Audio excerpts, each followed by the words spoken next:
Parfois, je me demande si le cœur d'un enfant peut vraiment comprendre la différence entre un rêve innocent et le début d'un cauchemar. Cette nuit-là, alors que je courais pieds nus dans la rue sombre, avec le goût des larmes dans ma bouche, j'ai appris que, oui, il le peut. Bonjour, mes chers amis, Yesu Isma me Odette, avec mes 60 et 11 ans de vie, parlant directement depuis ma maison simple à Angers, Maine-et-Loire, où les vents d'hiver coupent jusqu'à l'os. Et parfois les souvenirs font plus mal que le froid. Quiconque me voit aujourd'hui, avec mes cheveux blancs toujours attachés, mes mains ridées, préparant une tarte aux pommes faite maison, et mes lunettes pendues à une chaîne colorée, n'imaginerait jamais ce que j'ai vécu petite fille. Avant de commencer cette histoire, que j'ai gardée cachée pendant tant d'années, je veux vous remercier du fond du cœur pour regarder. Si cette histoire touche votre cœur, laissez un pouce en l'air, abonnez-vous à la chaîne. Et dites-moi dans les commentaires qui sont les personnes les plus spéciales dans votre vie. Dites-moi aussi d'où vous regardez cette vidéo. Cela m'aide à savoir que je ne suis pas seul dans ces souvenirs lourds, que j'ai enfin décidé de partager. Je suis né en 1954 dans une Angers très différente de celle d'aujourd'hui, une ville où l'odeur des champs agricoles se mêlait à l'arôme du café frais infusant dans les foyers, où les enfants jouaient encore sur les trottoirs jusqu'au coucher du soleil, et où tout le monde connaissait ses voisins par leur prénom. Notre maison était dans le quartier La Doutre, une petite maison en bois peinte en bleu clair, avec une petite cour avant, où ma mère cultivait des géraniums et des pétunias, qui gardaient l'entrée colorée. Même les jours les plus gris, nous étions une famille simple, mais nous ne manquions jamais du nécessaire. Mon père, Antoine, travaillait dans une conserverie, l'une des plus grandes de la ville à l'époque. Il quittait la maison quand il faisait encore noir, et revenait après le coucher du soleil. Toujours avec cette odeur particulière de pêche, et d'ananas incrusté dans ses vêtements. Ma mère, Irène, était couturière, une de celles qui faisait des miracles avec des chutes, transformant des morceaux de tissu oubliés en couverture, rideaux, et même des robes pour les fêtes scolaires. J'étais fille unique, et dans mon esprit enfantin, c'était le seul problème de ma vie.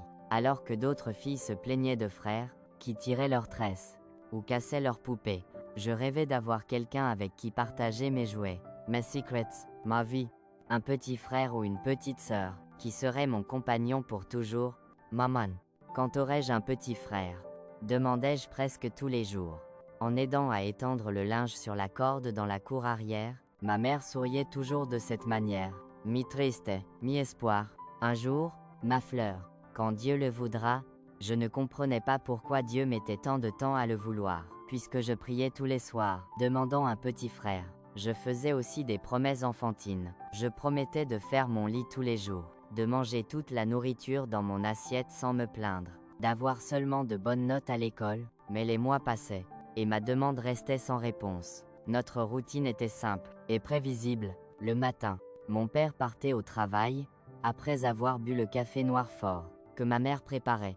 J'allais à l'école primaire du quartier, où j'étudiais avec diligence, toujours parmi les meilleurs de la classe. L'après-midi, je rentrais à la maison, et aidais ma mère avec les tâches ménagères, ou m'asseyais à côté d'elle pendant qu'elle cousait, lui racontant des histoires apprises à l'école, ou que j'inventais dans mon esprit fertile. Les dimanches, nous allions à la messe à l'église paroissiale, moi dans ma robe amidonnée, mon père dans une chemise blanche repassée, ma mère avec un foulard coloré sur la tête. Ensuite, si le temps le permettait, nous marchions jusqu'au parc pour prendre une glace, ou simplement nous asseoir sur les bancs, et regarder les pigeons. C'était des jours paisibles d'un bonheur modeste, mais authentique. Les samedis soirs, quand il n'y avait pas école le lendemain, mon père écoutait parfois des matchs de rugby à la radio avec moi. Nous n'avions pas encore de télévision. Un luxe pour les riches. Comme disait mon père, nous nous asseyions ensemble dans le salon, la radio au milieu de la table, et il m'expliquait les règles du rugby, l'importance de chaque joueur, pourquoi le demi de mêlée était si crucial. Je ne comprenais pas très bien, ni n'étais très intéressé par le sport. Mais ces moments où j'avais toute l'attention de mon père. Un jour, je t'emmènerai voir un match à Paris, ma fille, promettait-il, les yeux brillants d'enthousiasme, quand tu seras un peu plus grande, et que j'aurai économisé de l'argent. J'acquiesçais, excité, non pas par le match lui-même, mais par la perspective d'une aventure avec mon père dans la grande ville, Nantes semblait si lointaine, si grandiose dans mon imagination enfantine, presque comme aller dans un autre pays.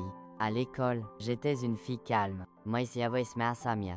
J'aimais particulièrement Véronique Laurent, une fille aux tresses blondes et aux taches de rousseur sur le nez, qui vivait à 2 pâtés de maison de chez moi. Nous jouions ensemble après l'école, inventant des histoires avec nos poupées en tissu, construisant des petites maisons avec des boîtes à chaussures, dessinant des familles imaginaires, où nous incluions toujours beaucoup de frères et sœurs. J'envie ta maison, avouai-je une fois à Véronique, qui avait 3 frères aînés. Ça doit être si amusant de ne jamais être seule. Pas toujours, répondait-elle, fronçant son nez tacheté. Ils prennent mes affaires sans demander, m'appellent Tagasunch, et la salle de bain est toujours occupée, quand j'en ai le plus besoin. Mais pour moi, tout cela sonnait comme un rêve. Le bright, la confusion, la certitude, qui, poi qu'il arrive, vous auriez toujours quelqu'un à vos côtés, quelqu'un de votre propre sang. Ma mère remarquait tôt cette fixation que j'avais pour avoir un frère ou une sœur. Elle essayait de me distraire avec d'autres choses, elle m'apprenait à broder, quand je n'avais que 6 ans, me laissait aider en cuisine à préparer le pain maison, que nous faisions chaque semaine, me racontait des histoires de quand elle était petite dans la campagne angevine, dans un village si petit, qu'il apparaissait à peine sur les cartes. Tosais, Odette, me disait-elle une fois, en tressant mes cheveux pour l'école, parfois la famille que Dieu nous donne, n'est pas aussi grande que nous le voulons. Mais ça ne veut pas dire qu'elle est moins spéciale. Je comprenais ce qu'elle voulait dire. Mais, au fond de mon cœur enfantin, je rêvais encore d'un petit frère. J'imaginais ce que ce serait de lui apprendre à marcher, à parler, à lire ses premiers mots, ce que ce serait de le protéger des grands garçons à l'école, de partager des secrets sous les couvertures les nuits d'orage, d'avoir un lien que seuls les frères et sœurs connaissent. La vie suivait son cours paisible dans notre maison bleue. Les saisons passaient, les étés brûlants, où nous dormions avec les fenêtres ouvertes, les automnes avec des feuilles sèches, que j'aimais écraser pour entendre le bruit, les hivers rigoureux avec des vents faisant grincer les fenêtres, les printemps, qui ramenaient des fleurs dans le jardin de ma mère. C'était dans un de ces printemps, quand j'avais nanans, que je commençais à remarquer des changements à la maison, de petites choses au début. Mon père rentrant plus tôt, avec une expression inquiète, qu'il essayait de cacher avec des sourires forcés. Ma mère comptant des pièces à la table de la cuisine après que je devais être endormi, soupirant en faisant les comptes mensuels. « Est-ce que tout va bien, maman ?» demandai-je une nuit, quand je la surprenais à pleurer silencieusement sur sa machine à coudre. « Oui, ma fleur, répondait-elle rapidement, essuyant ses larmes.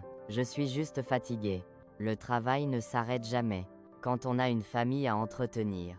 Je la croyais, parce que les enfants ont tendance à croire ce que les adultes disent, même quand toutes les preuves pointent le contraire. Mais les changements continuaient, maintenant plus évidents.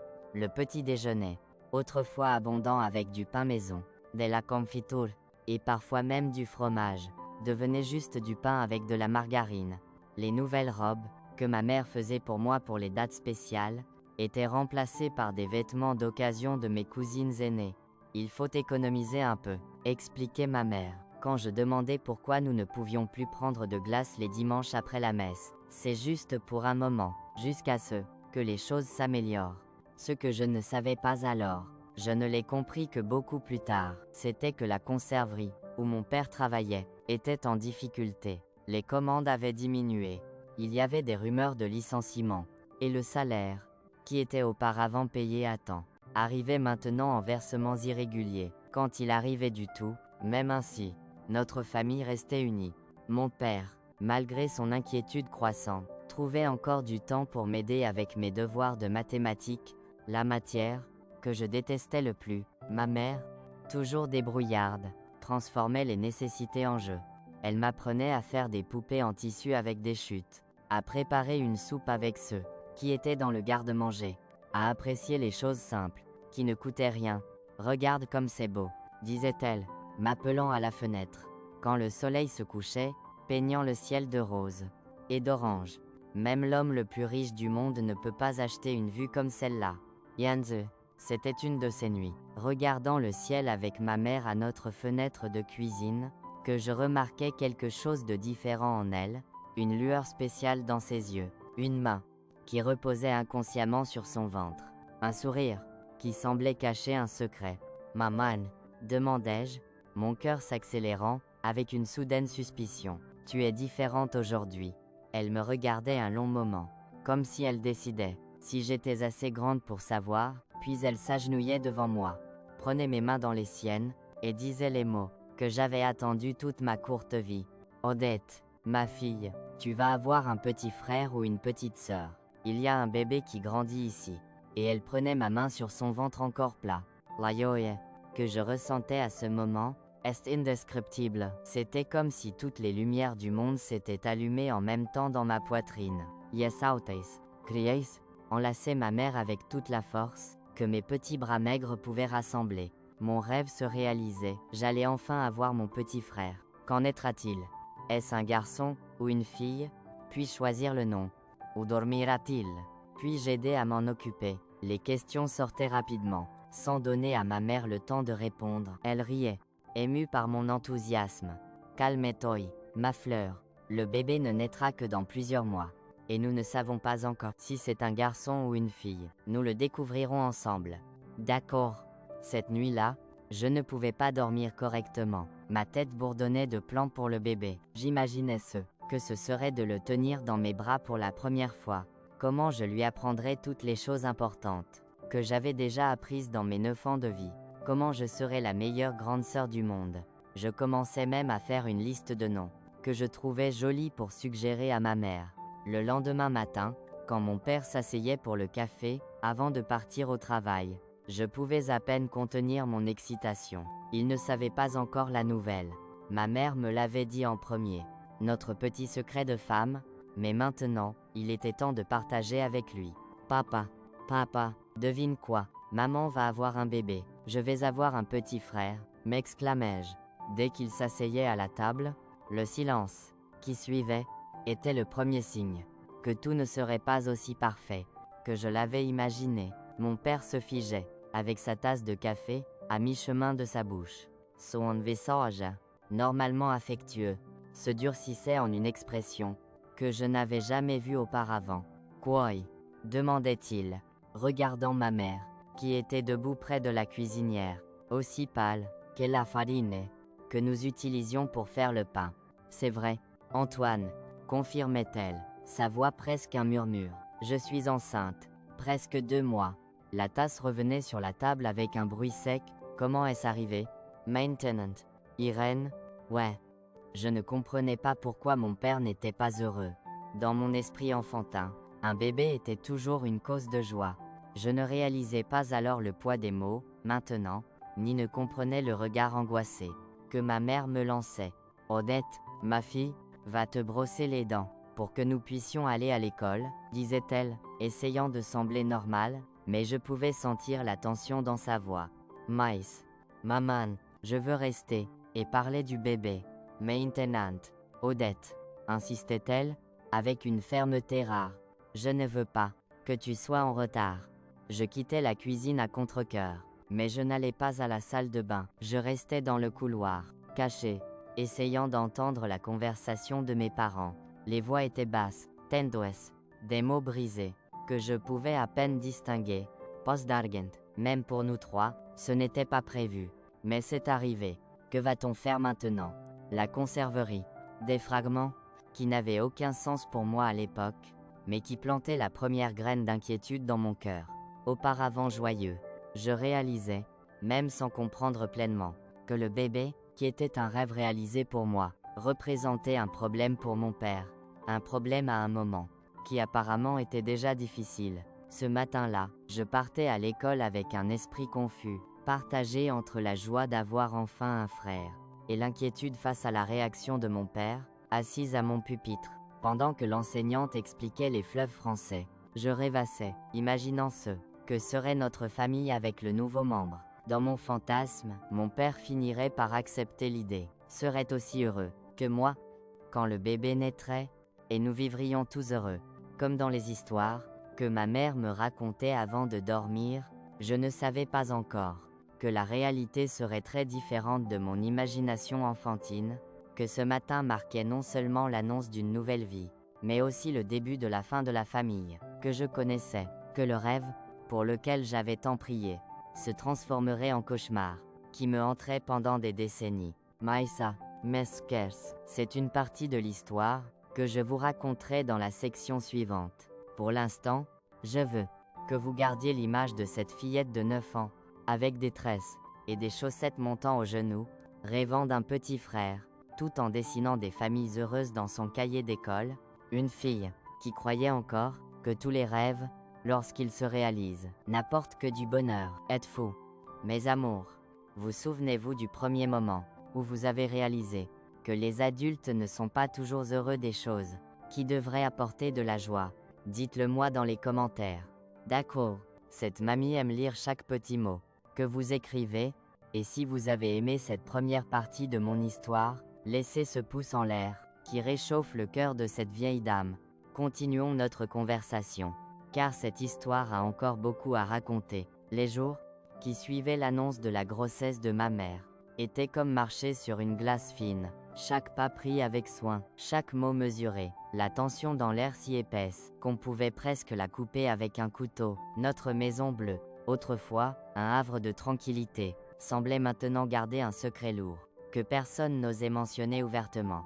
Mon père continuait à partir tôt pour le travail, mais rentrait de plus en plus tard, l'odeur de pêche et d'ananas remplacée par une autre odeur, que, bien plus tard, j'identifiais comme du whisky bon marché. Ma mère passait plus de temps à la machine à coudre, acceptant des commandes supplémentaires, ses doigts souvent marqués par de petites blessures, où l'aiguille s'échappait à cause de la fatigue.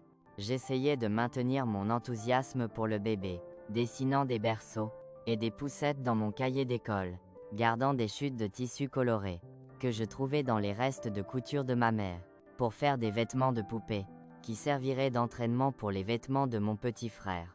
Mais c'était difficile de maintenir cette joie seule, sans le soutien de mon père, avec ma mère de plus en plus fatiguée et inquiète. C'était un mercredi de juin 1962, avec l'été angevin montrant déjà ses griffes, que mon père rentrait plus tôt que d'habitude. L'horloge de la cuisine n'avait même pas sonné 17 heures. Quand j'entendais la grille grincer, je courais à la fenêtre, trouvant cela étrange, et voyais mon père traverser la petite cour avant, les épaules voûtées, comme s'il portait un poids invisible. Maman, papa est rentré, avertissaient, courant à la cuisine, où elle préparait le dîner. Elle lâchait la cuillère en bois, avec laquelle elle remuait les haricots, et essuyait ses mains sur son tablier. Son visage, déjà, naturellement pâle, devenait encore plus blanc. Antoine, mais c'est si tôt, murmurait-elle, plus pour elle-même que pour moi. Quand mon père entrait dans la cuisine, je savais immédiatement que quelque chose de très grave s'était passé. Ce n'était pas seulement l'heure inhabituelle, ni l'expression vaincue sur son visage. C'était quelque chose dans ses yeux, un vide, une absence, que je n'avais jamais vue auparavant. C'est fini, annonçait-il, jetant un sac en toile sur la table. La conserverie a fermé pour de bon. Ma mère portait ses mains à sa bouche, retenant un sanglot. Moi, debout à la porte de la cuisine, je ne comprenais pas pleinement ce qui se passait. Moi savais que c'était quelque chose de terrible. Que veux-tu dire? Fermé, parvenait enfin à demander ma mère. Exactement ce que j'ai dit. Irène, nous sommes arrivés aujourd'hui pour travailler, et les portes étaient verrouillées. Il y avait un avis affiché, disant que l'entreprise était en faillite, qu'il ne pouvait pas payer les employés, qu'il cessait les opérations. Il passait sa main dans ses cheveux, déjà grisonnants aux tempes, un geste de désespoir contenu. Nous ne recevrons même pas d'indemnité. Le propriétaire s'est enfui. A pris c'est, qui restait de l'argent, mon Dieu au ciel, murmurait ma mère, s'appuyant sur le bord de la cuisinière pour ne pas tomber. Et maintenant, Antoine, que va-t-on faire? Mon père ne répondait pas. Il sortait quelques effets personnels du sac en toile, une paire de bottes en caoutchouc, une boîte à lunch vide, une photo de moi, et de ma mère, qu'il gardait dans le tiroir de son bureau. On aurait dit que chaque objet pesait une tonne dans ses mains. Papa, appelai-je doucement, m'approchant. Que s'est-il passé? Tu ne travailles plus à la conserverie. Il me regardait, comme s'il avait oublié que j'étais là. Pendant un instant, je voyais un éclat du père attentionné, que je connaissais toujours dans ses yeux. Mais il était bientôt remplacé par cette absence effrayante. Non. Odette. La conserverie est finie. Je n'ai plus de travail. Et le mot chômage ne signifiait pas grand-chose pour moi à cet âge. J'imaginais que c'était comme les vacances scolaires, une période sans obligation, qui finirait bientôt. Je ne pouvais pas saisir la désespération que je voyais dans les yeux de mes parents. Dans les jours suivants, notre routine changeait radicalement. Mon père partait tous les matins, bien habillé, un portfolio sous les bras, à la recherche d'un nouvel emploi. Il rentrait l'après-midi, sa chemise froissée, les épaules de plus en plus voûtées, les portfolios aussi vides qu'à son départ, la nuit. Après que je me couchais, j'entendais les voix basses de mes parents dans la cuisine, discutant de chiffres, d'échéances, de possibilités de plus en plus rares. Notre nourriture devenait encore plus simple. Les haricots, auparavant assaisonnés de saucisses et de lard, étaient maintenant juste des haricots avec du sel. Les ritz, que ma mère aimait préparer moelleux, délicieux, comme elle disait, étaient maintenant étirés avec plus d'eau, pour en faire plus. La viande n'apparaissait sur l'assiette que le dimanche, et en portions de plus en plus petites. C'est juste une phase, m'assurait ma mère, quand je me plaignais de la nourriture répétitive, du pain, qui n'était plus fait maison, mais le moins cher de la boulangerie, acheté en fin de journée, quand il était à moitié prix. Bientôt ton père trouvera un autre travail, et nous mangerons comme avant. Tao.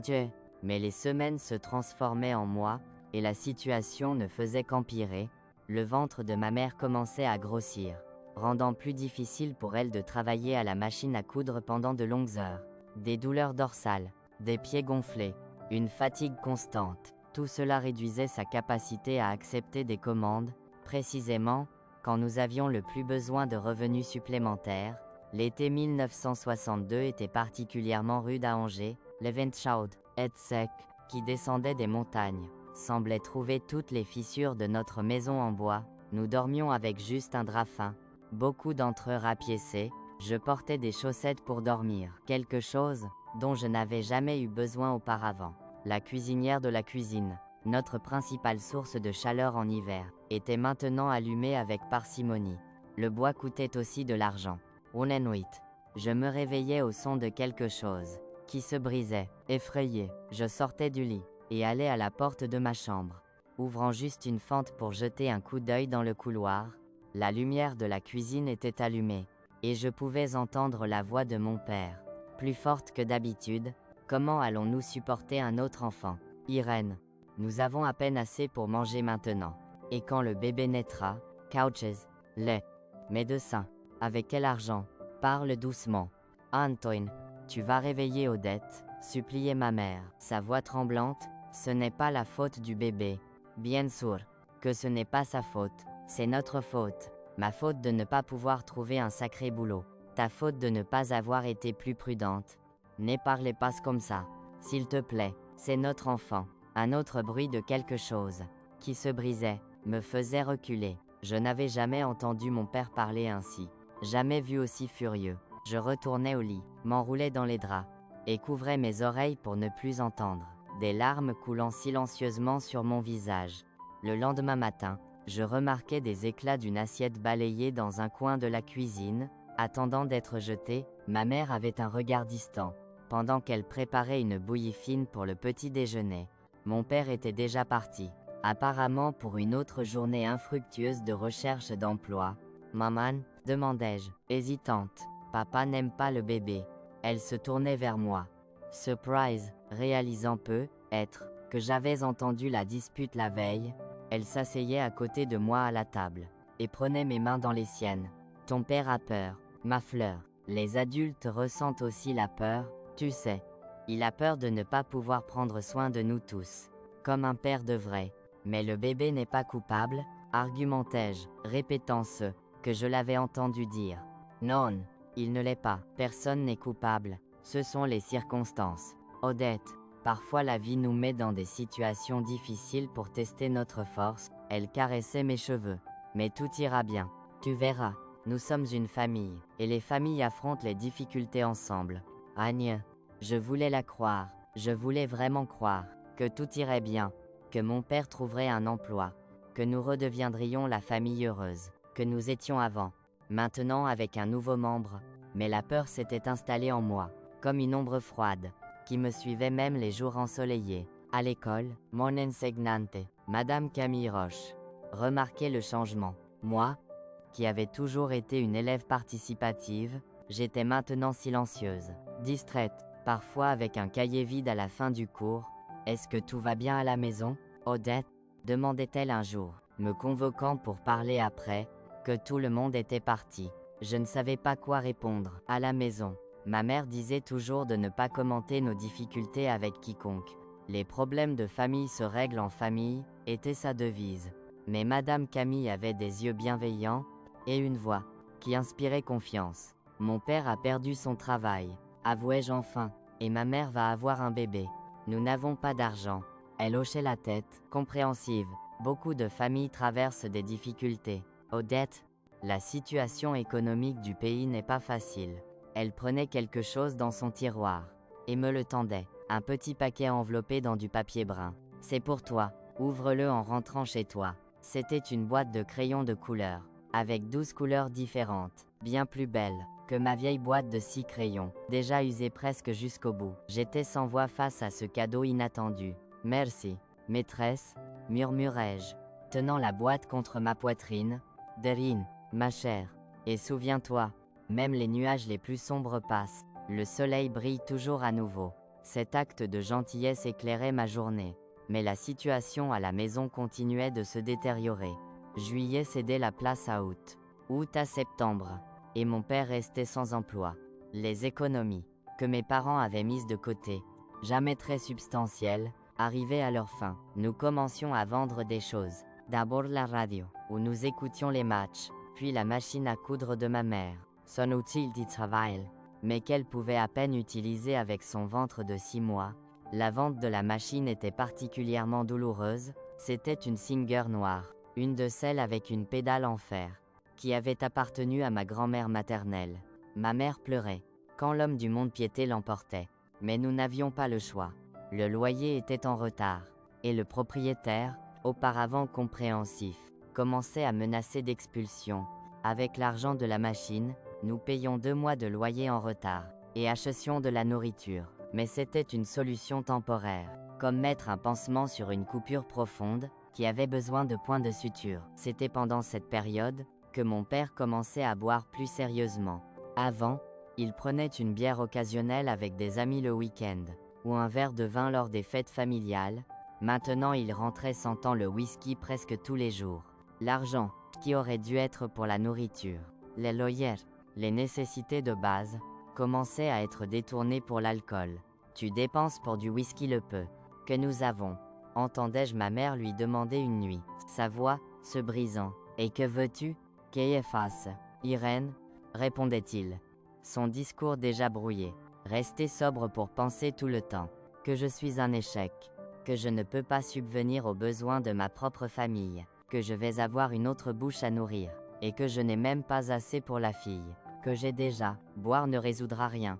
Antoine, ça ne fera qu'empirer tout, ça ne peut pas être pire que ce que c'est. Riait-il, un rire amer, qui me donnait des frissons. À moins que tu décides d'avoir des jumeaux. L'hostilité de mon père envers le bébé devenait de plus en plus explicite. Il évitait de regarder le ventre grandissant de ma mère, quittait la pièce. Quand elle mentionnait quelque chose lié à la grossesse, ignorait complètement. Quand j'essayais de l'inclure dans mes conversations animées sur le futur petit frère, octobre arrivait. Et avec lui, un petit espoir, un ami de mon père parvenait à lui obtenir un travail temporaire de déchargement de camions dans un entrepôt. Ce n'était pas du tout le travail qualifié qu'il avait à la conserverie. Et chapayait beojup moins. Mais c'était quelque chose. Au moins nous aurions assez pour manger jusqu'à la fin de l'année.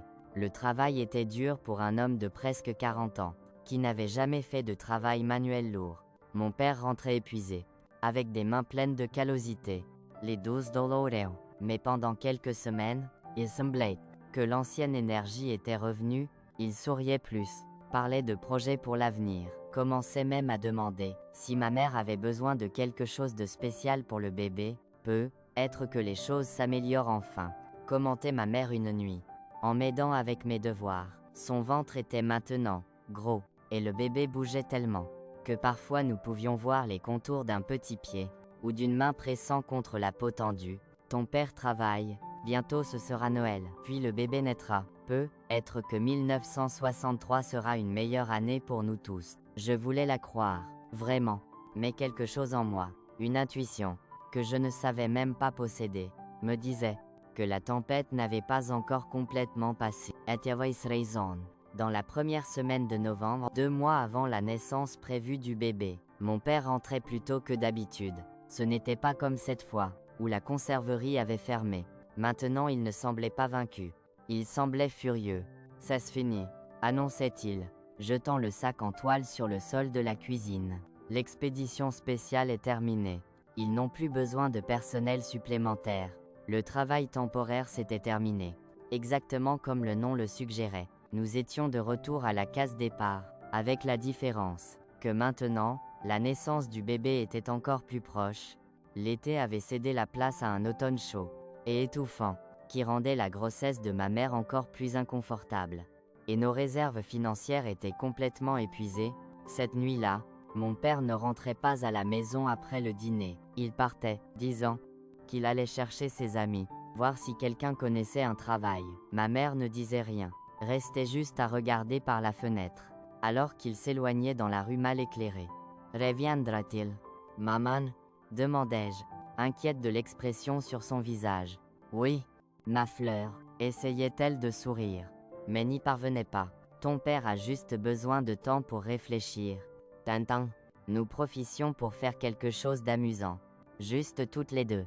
Et si tu m'aidais à choisir des noms pour le bébé, nous passions la nuit à faire des listes de noms. Daniel ou Mathieu. Si c'était un garçon, Anna ou Louise.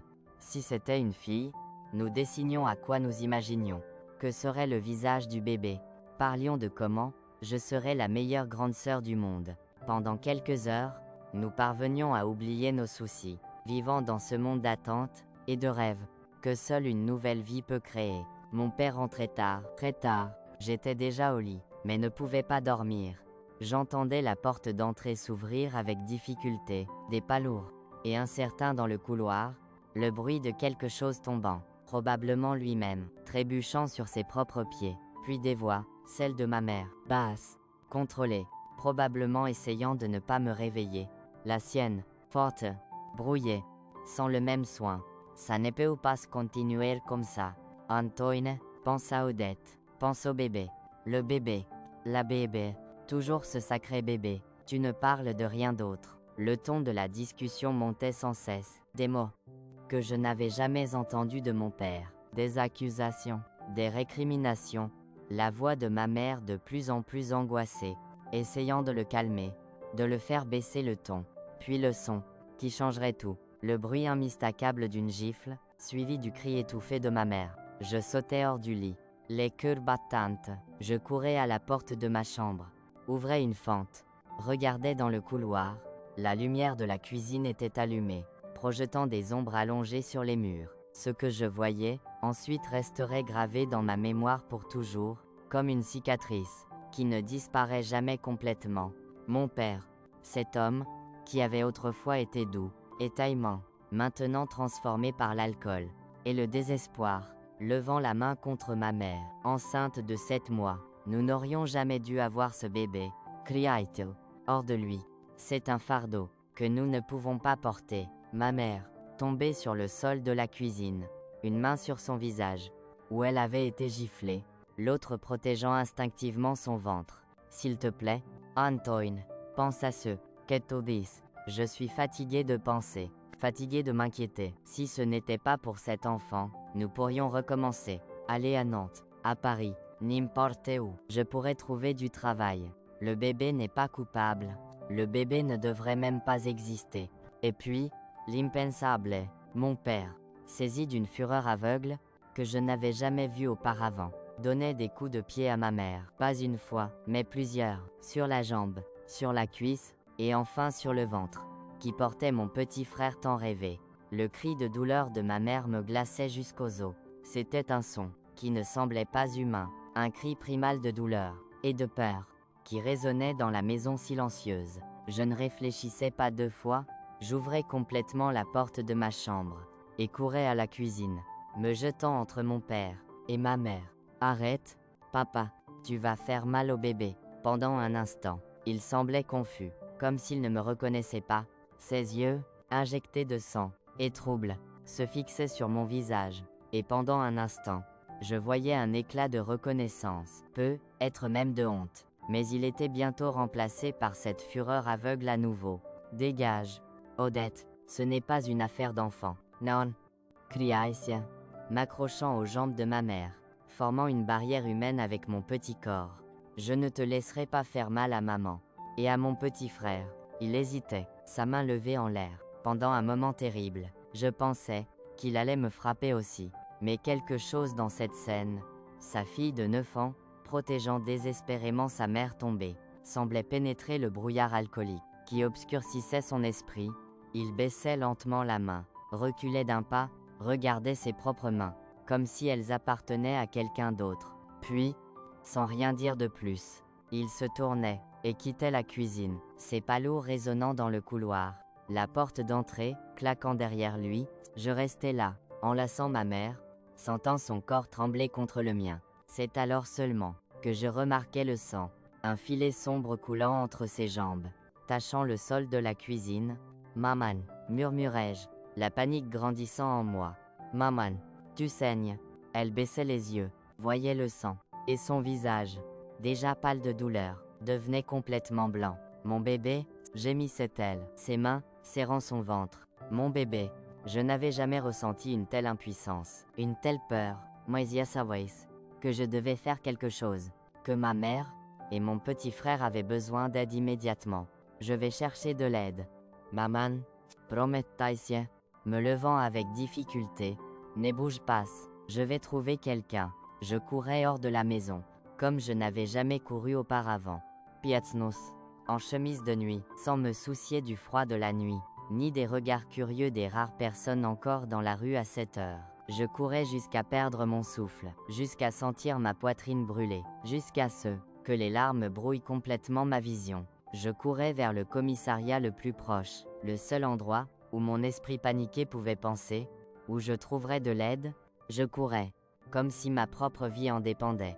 Et d'une certaine manière, c'était le cas, car cette nuit terrible de novembre 1962, ce n'était pas seulement le sort de mon petit frère qui était en jeu, mais l'avenir de toute notre famille. Ce qui s'est passé, quand j'ai atteint le commissariat, comment les officiers ont réagi en voyant une fille de 9 ans en panique.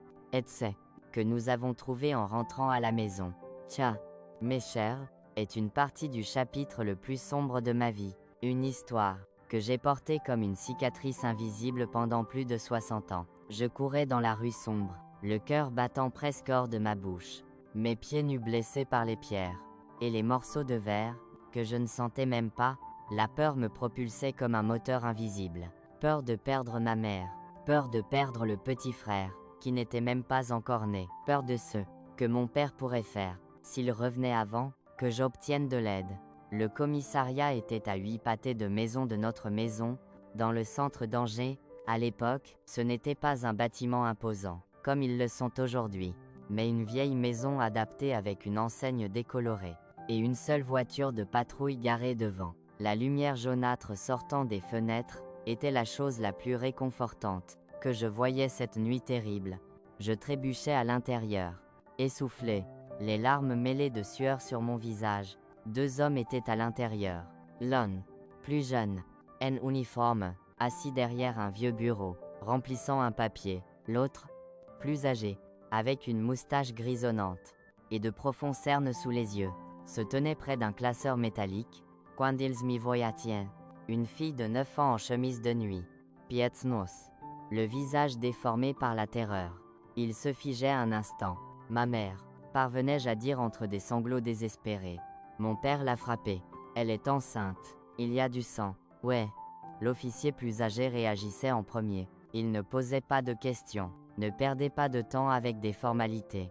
Il prenait simplement son képi le mettait sur sa tête, et venait vers moi. Où habitais-tu, petite? Je donnais l'adresse entre des sanglots brisés, essayant d'expliquer en même temps ce qui s'était passé. Les mots dégringolant de ma bouche. Calme-toi, disait-il, posant une main lourde sur mon épaule. Nous allons chercher ta mère. George, appelle une ambulance, et fais-les nous rejoindre là, bas.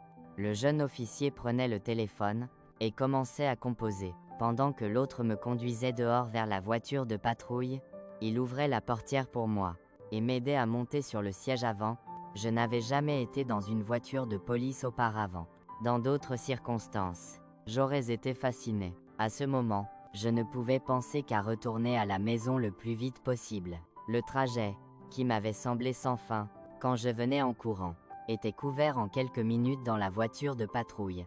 Les rues désertes d'Angers passaient comme un flou par les fenêtres, les lumières des réverbères créant des motifs étranges de lumière et d'ombre à l'intérieur de la voiture. « Comment tu t'appelles, petite ?» demandait l'officier, tout en conduisant plus vite. « Que permis, Odette ?» répondais-je, ma voix encore tremblante. « Et ta mère, Irène?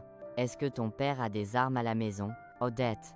La question me surprenait. Je n'y avais jamais pensé. « Non, je ne pense pas. Quand il frappe ta mère, utilise-t-il quelque chose? Ceinture, bâton, morceau de bois. Il ne l'avait jamais frappé avant, murmurai-je, réalisant à ce moment que c'était vrai, à aussi difficiles, que les choses étaient devenues ces derniers mois, aussi transformées, que l'alcool avait rendu mon père.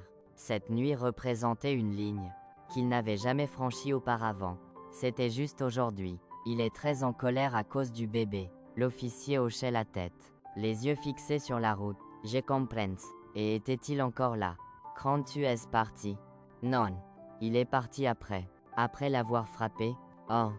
Je ne pouvais pas finir la phrase. L'image du sang coulant sur les jambes de ma mère revenait avec force. Ça va, petite, nous sommes presque là, et nous l'étions. Je reconnaissais notre rue, notre maison bleue avec le petit jardin devant. La porte d'entrée était entr'ouverte, exactement comme je l'avais laissée dans ma fuite désespérée. La lumière de la cuisine était toujours allumée, un phare jaune dans la nuit sombre. L'officier arrêtait la voiture de patrouille devant la maison, et se tournait vers moi. Reste ici à l'intérieur, Odette. Je vais voir comment va ta mère, mais je veux aller avec toi, protestai-je, déjà la main sur la poignée. Il vaut mieux que tu restes dans la voiture. Je te promets que je viendrai te chercher que ce sera sûr. A country car. J'obéissais. À travers la vitre de la voiture, je regardais l'officier s'approcher prudemment de la porte entr'ouverte, sa main sur l'étui de son arme, prêt à toute situation. Il disparaissait à l'intérieur de la maison, et les secondes qui suivaient étaient les plus longues de ma vie. Puis, soudain, il réapparaissait à la porte, agitant urgemment la main, pas vers moi, mais vers quelqu'un que je ne pouvais pas voir de ma position. Ce n'est qu'alors que je remarquai qu'une ambulance était arrivée. Je n'avais même pas entendu la sirène, tellement concentré sur notre maison, tellement immergé dans ma propre peur. 2 hommes en blanc descendaient, courant de l'ambulance, portant une civière. Ils entraient dans la maison, et quelques minutes plus tard, réapparaissaient, portant ma mère. Même à distance, je pouvais voir à quel point elle était pâle, presque transparente sous la faible lumière des réverbères. Sa chemise de nuit, autrefois blanche, était tachée de rouge sombre sur la partie inférieure. Je ne pouvais plus rester dans la voiture. J'ouvrais la portière, et courais vers la civière. Ignorant l'avertissement de l'officier, « Maman !» criai-je, essayant de l'atteindre. L'un des hommes en blanc m'arrêtait, tenant fermement mes épaules, mais sans brutalité. « Calme-toi, petite, ta mère doit aller à l'hôpital maintenant. Elle a perdu beaucoup de sang. » Mon petit frère, sanglotai-je, regardant le ventre de ma mère. Le bébé. L'homme échangeait un regard avec son collègue. Un regard que, même à 9 ans, je comprenais parfaitement. C'était le genre de regard que les adultes échangent quand ils ont de mauvaises nouvelles, qu'ils ne savent pas comment donner à un enfant. Nous ferons tout notre possible, était tout ce qu'il disait, mais sa voix ne portait pas beaucoup d'espoir. Il mettait ma mère dans l'ambulance. Je voulais aller avec elle. Ja please d'y aller. Mais l'officier plus âgé me retenait. Tu ne peux pas aller dans l'ambulance, Odette, mais je t'emmènerai à l'hôpital tout de suite après. D'abord, J'ai besoin de savoir. Où est ton père? Yenesa passe. Répondais-je, regardant l'ambulance s'éloigner. Emportant ma mère, il est parti après l'avoir frappé. Entrance. Et prenons des vêtements pour toi. Tu ne peux pas rester juste en chemise de nuit. Nous entrions dans la maison silencieuse. La cuisine montrait encore des signes de la violence récente, une chaise renversée, une tache sombre sur le sol en bois, le chiffon, que ma mère utilisait pour laver la vaisselle, imbibé de sang. L'officier me conduisait à ma chambre. Prends une tenue de rechange. Et tous ceux dont ta mère pourrait avoir besoin à l'hôpital. Je changeais la chemise de nuit pour une robe simple, mettais un manteau par-dessus, car la nuit était froide, et enfilais ma seule paire de chaussures. Je ne savais pas de quoi ma mère pourrait avoir besoin à l'hôpital. Alors je prenais sa brosse à cheveux, le petit flacon de parfum, qu'elle utilisait seulement pour les occasions spéciales, et l'alliance, qu'elle avait laissée sur l'évier de la salle de bain, avant de laver la vaisselle, et qui semblait maintenant un symbole amer d'une promesse brisée. Quand je revenais dans le salon, l'officier était au téléphone, parlant à voix basse. Il raccrochait dès qu'il me voyait. Prête, allons à l'hôpital. Sur le chemin, j'essayais de poser des questions sur ma mère, sur le bébé, mais l'officier avait peu de réponses. Il disait seulement que les médecins feraient tout leur possible, que ma mère était entre de bonnes mains, que je devais être forte. L'hôpital Saint-Jacques était le principal à Angers à l'époque, un grand bâtiment ancien, avec de larges couloirs, et une odeur particulière de désinfectant, que je n'ai jamais oublié. Quand nous arrivions, l'officier parlait avec la réceptionniste, montrait son insigne, et bientôt nous étions conduits dans une zone réservée.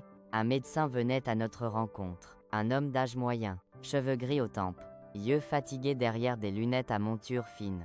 Il parlait d'abord avec l'officier, à voix basse, jetant parfois un regard dans ma direction. Je ne pouvais pas tout entendre, mais je captais des mots comme « hémorragie »,« grave » et « urgence ». Enfin, le médecin s'agenouillait pour me parler, essayant d'utiliser des mots qu'une enfant pouvait comprendre. « Odette, ta mère est très blessée à l'intérieur. Nous faisons une opération pour essayer de l'aider. Tu devras attendre ici avec le sergent Gabriel. »« D'accord. Et le bébé ?» demandai-je, ma voix presque disparaissant. « Mon petit frère. » Le médecin hésitait, regardait l'officier, comme s'il cherchait de l'aide, puis se tournait à nouveau pour me faire face. « Le bébé. Nous n'avons pas pu le sauver. Odette, je suis désolé. Tane. » Le monde semblait s'effondrer autour de moi. Mon petit frère, Cheloui, dont j'avais tant rêvé, pour qui j'avais prié chaque nuit, était mort avant même d'être né, avant que je puisse le tenir dans mes bras, avant que je puisse lui apprendre toutes les choses qu'une grande sœur devrait enseigner. Je ne me souviens pas d'avoir pleuré à ce moment. C'était comme si la douleur était trop grande pour les larmes, comme si elle avait asséché quelque chose en moi. Je m'asseyais sur une chaise dure dans le couloir de l'hôpital, les mains sur les genoux, fixant le mur en face de moi sans vraiment le voir. Le sergent Gabriel, maintenant je connaissais son nom, s'asseyait à côté de moi. Il ne disait rien pendant longtemps, restait juste là, une présence solide et réconfortante au milieu du chaos qu'était devenu ma vie. « Mon père a tué mon petit frère », parvenais-je enfin à dire, les mots sortant comme des pierres tranchantes de ma gorge. Le sergent n'essayait pas de contredire, n'offrait pas ces clichés que les adultes utilisent souvent pour protéger les enfants de la dure vérité. Il hochait simplement la tête gravement. « Il paiera pour ça. Odette, je te le promets. » Je ne sais pas combien de temps nous restions là, assis dans ce couloir effrayant de blancheur et d'asepsie. Des minutes ou des heures, ça n'aurait pas fait de différence. Le temps avait perdu son sens. À un moment, j'ai m'endormais, épuisé par le tumulte émotionnel, par la course désespérée, par la terreur de cette nuit sans fin. Je me réveillais avec le sergent Gabriel secouant doucement mon épaule. Le soleil se levait déjà, des rayons dorés entrant par les hautes fenêtres de l'hôpital, créant des motifs sur le sol carrelé. « Le médecin veut nous parler, » disait-il, son visage sérieux, mais pas sombre. « Ta mère est sortie de l'opération. » Le même médecin qu'auparavant nous rencontrait dans une petite salle d'attente. Il semblait encore plus fatigué, comme s'il avait vieilli de plusieurs années en une seule nuit. « Nous avons réussi à arrêter l'hémorragie, » expliquait-il, parlant plus à moi qu'au sergent. « Ta mère a perdu beaucoup de sang, mais c'est une femme forte. Elle survivra. Puis-je la voir? Demandai-je, la première étincelle d'espoir s'allumant au milieu des ténèbres. Elle est encore sous l'effet de l'anesthésie. Mais tu peux la voir quelques minutes. Essaie juste de ne pas la réveiller. Elle a besoin de repos. Andy. Nous suivions le médecin dans un couloir, puis un autre, jusqu'à une zone, avec plusieurs lits séparés par des rideaux. Ma mère était dans le dernier.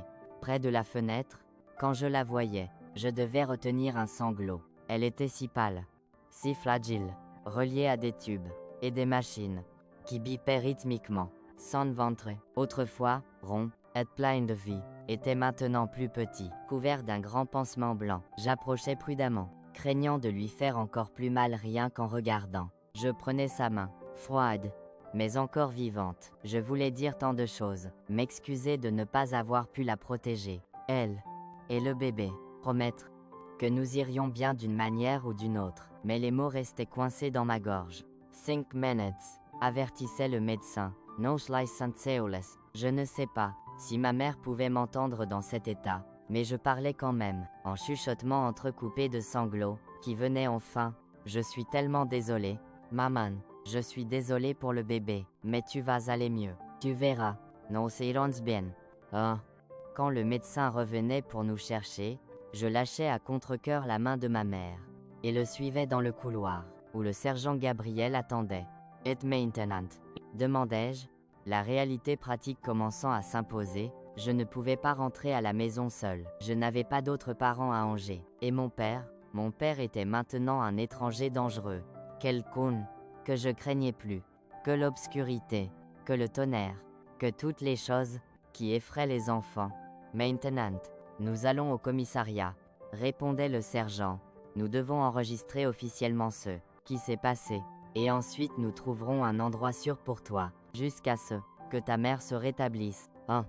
Au commissariat, quelque chose se passait, qui me touche encore quand j'y repense. L'employée, une femme d'âge moyen appelée Madame Elisabeth Gauthier, prenait pitié de ma situation. Pendant que les officiers faisaient la paperasse, elle m'emmenait dans une petite pièce à l'arrière, me donnait du chocolat chaud, et du pain avec du beurre, peignait mes cheveux emmêlés, et trouvait des chaussettes propres pour mes pieds. Douloureux d'avoir tant couru pieds nus. Tu as été très courageuse, petite, disait-elle, mettant un médicament qui piquait sur les blessures de mes pieds. Tu as sauvé la vie de ta mère. Je ne me sentais pas courageuse. Je me sentais petite, impuissante, brisée. Mais ces mots plantaient une petite graine de force en moi. Une graine qui mettrait des années à germer pleinement. Le sergent Gabriel entrait dans la petite pièce avec des nouvelles. Nous avons trouvé ton père. Odette. Il était dans un bar près de l'entrepôt, trop ivre pour même tenir debout. Va-t-il en prison? Demandai-je, un mélange confus de peur et de soulagement remuant en moi. Oui. Il répondra pour tentative de meurtre. Il ne pourra plus vous faire de mal, à toi ou à ta mère. J'aurais dû être soulagé, et une partie de moi l'était, mais une autre partie, celle qui se souvenait encore du père attentionné, qui m'expliquait les règles du rugby, qui promettait de m'emmener voir un match à Paris, ressentait une douleur aiguë, et profonde, car à ce moment, je comprenais que j'avais perdu non seulement mon petit frère, qui n'avait jamais pu naître, mais aussi mon père. L'homme qui serait emmené en prison n'était plus le père que je connaissais et aimais. C'était un étranger, créé par l'alcool, par le désespoir, par la colère. Quant à ta situation immédiate, continuait le sergent, Madame Elisabeth a proposé de t'accueillir chez elle, jusqu'à ce que ta mère sorte de l'hôpital. Elle vit près d'ici, a une fille un peu plus âgée que toi. Ce serait pour un court moment, 1 semaine ou 2 au maximum.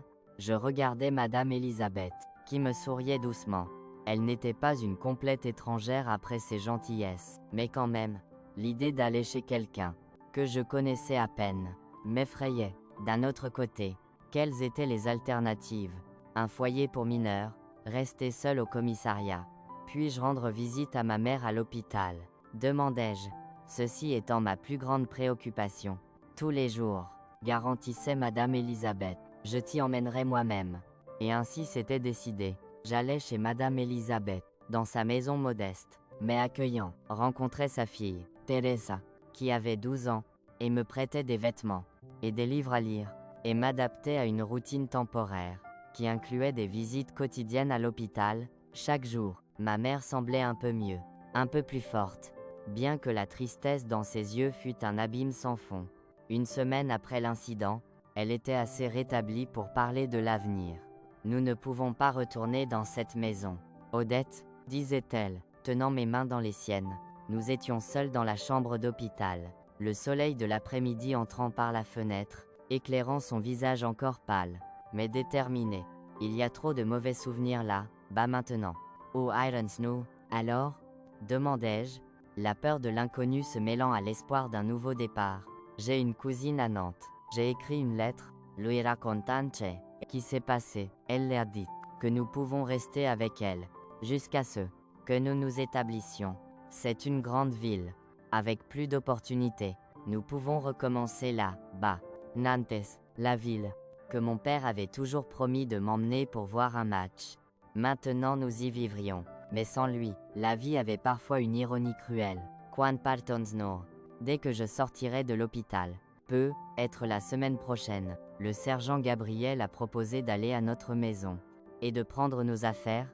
Elle hésitait, une ombre passant sur son visage. Y a-t-il quelque chose de spécial que tu veux qu'il ramène? Un yowet, un livre? Je pensais à ma petite chambre dans la Maison Bleue, aux quelques possessions que j'avais, au dessin que j'avais fait pour le bébé, qui n'arriverait jamais. Rien de tout cela n'avait plus d'importance. Juste l'album photo, répondais-je. Celui avec les photos de quand j'étais petite. Elle hochait la tête, comprenant. Nous ne laissions pas seulement une maison derrière, nous laissions toute une vie, mais nous emporterions les souvenirs des bons moments. Avant que tout ne s'effondre, ce sera un nouveau départ pour nous deux. Ma fleur, disait-elle, caressant mon visage. Ça ne sera pas facile au début, mais nous y arriverons. Nous avons l'une l'autre. Le jour où ma mère sortait de l'hôpital, le sergent Gabriel venait nous chercher dans son véhicule personnel. Sur le siège arrière, il y avait 2 valises avec nos vêtements et objets personnels, y compris l'album photo que j'avais demandé. Le procès de ton mari aura lieu dans quelques mois, expliquait-il à ma mère, alors qu'il conduisait vers la gare routière. J'aurai besoin de votre adresse à Nantes pour vous tenir informé. Merci pour tout, Sergeant, répondait ma mère, sa voix étouffée par l'émotion. Je ne sais pas ce qui serait arrivé si Odette n'avait pas été si courageuse cette nuit-là. Le sergent me regardait dans le rétroviseur, un sourire triste sur les lèvres. Vous avez une fille très spéciale, Madame Irène, prenez bien soin d'elle. À la gare routière, il insistait pour acheter nos billets avec son propre argent, ignorant les protestations de ma mère. Considérez cela comme un cadeau d'adieu, disait-il, remettant les billets pour l'autobus de 14 heures, et un investissement dans l'avenir d'Odette. Je suis sûr qu'elle fera des choses importantes dans la vie. Rien, nous disions au revoir là, à la plateforme d'embarquement. Le sergent Gabriel, cet homme, qui était entré dans nos vies, la pire nuit possible, et qui était devenu une sorte d'ange protecteur, nous donnait une étreinte maladroite, mais sincère. Si vous avez besoin de quoi que ce soit, vous savez où me trouver, étaient ses derniers mots. Quand l'autobus commençait à bouger, je regardais par la fenêtre la ville, que nous laissions derrière, Engos, avec ses rues, ses vieilles maisons, ses champs agricoles célèbres, la ville, où j'étais né, où j'avais vécu mon enfance, où j'avais rêvé d'un petit frère, que je ne connaîtrai jamais, la ville, que j'associais maintenant à la douleur, à la perte, à la trahison. À côté de moi, ma mère regardait aussi par la fenêtre, des larmes silencieuses coulant sur son visage, marquées par les souffrances récentes. Je prenais sa main dans la mienne, dans un renversement des rôles. Maintenant c'était moi qui essayais de la réconforter. Tout ira bien, maman, murmurai-je, espérant croire mes propres mots. Non, silence bien. Oh, l'autobus accélérait, laissant Angers de plus en plus loin, nous emmenant vers Nantes, vers Lincoln, vers un avenir, qui, à ce moment, semblait effrayant, mais qui finirait par nous apporter, sinon un bonheur complet, du moins, la paix, dont nous avions tant besoin. Pendant ce trajet de 2 heures sur l'autoroute, pendant que ma mère somnolait à côté de moi, épuisée par une récupération encore incomplète, je faisais une promesse silencieuse au petit frère, que je n'avais jamais connu, que je vivrais pour lui aussi. que je trouverai de la joie pour lui aussi, que je ne laisserai pas son existence brève avoir été vaine. Et ainsi commençait le chapitre le plus difficile de ma vie, la lutte pour reconstruire à partir de zéro, pour guérir des blessures, qui semblaient inguérissables, pour trouver un chemin au milieu des ruines de ce qui était autrefois une famille heureuse. Nantes nous accueillait avec une fine bruine persistante cet après-midi de novembre 1962. Je me souviens du gris du ciel, se mêlant au gris des bâtiments. Beaucoup plus haut que n'importe quelle construction à Angers, la métropole de Loire-Atlantique semblait un géant comparé à la ville que nous avions laissée derrière. Bruyante, animée, pleine de lumière, de voitures et d'étrangers pressés. La cousine de ma mère, Éléonore Dubois, nous attendait à la gare routière. C'était une femme dans la quarantaine, les cheveux noirs attachés en un chignon sévère, les lèvres fines, et un regard qui mêlait compassion, et une certaine dose de « je te l'avais dit ».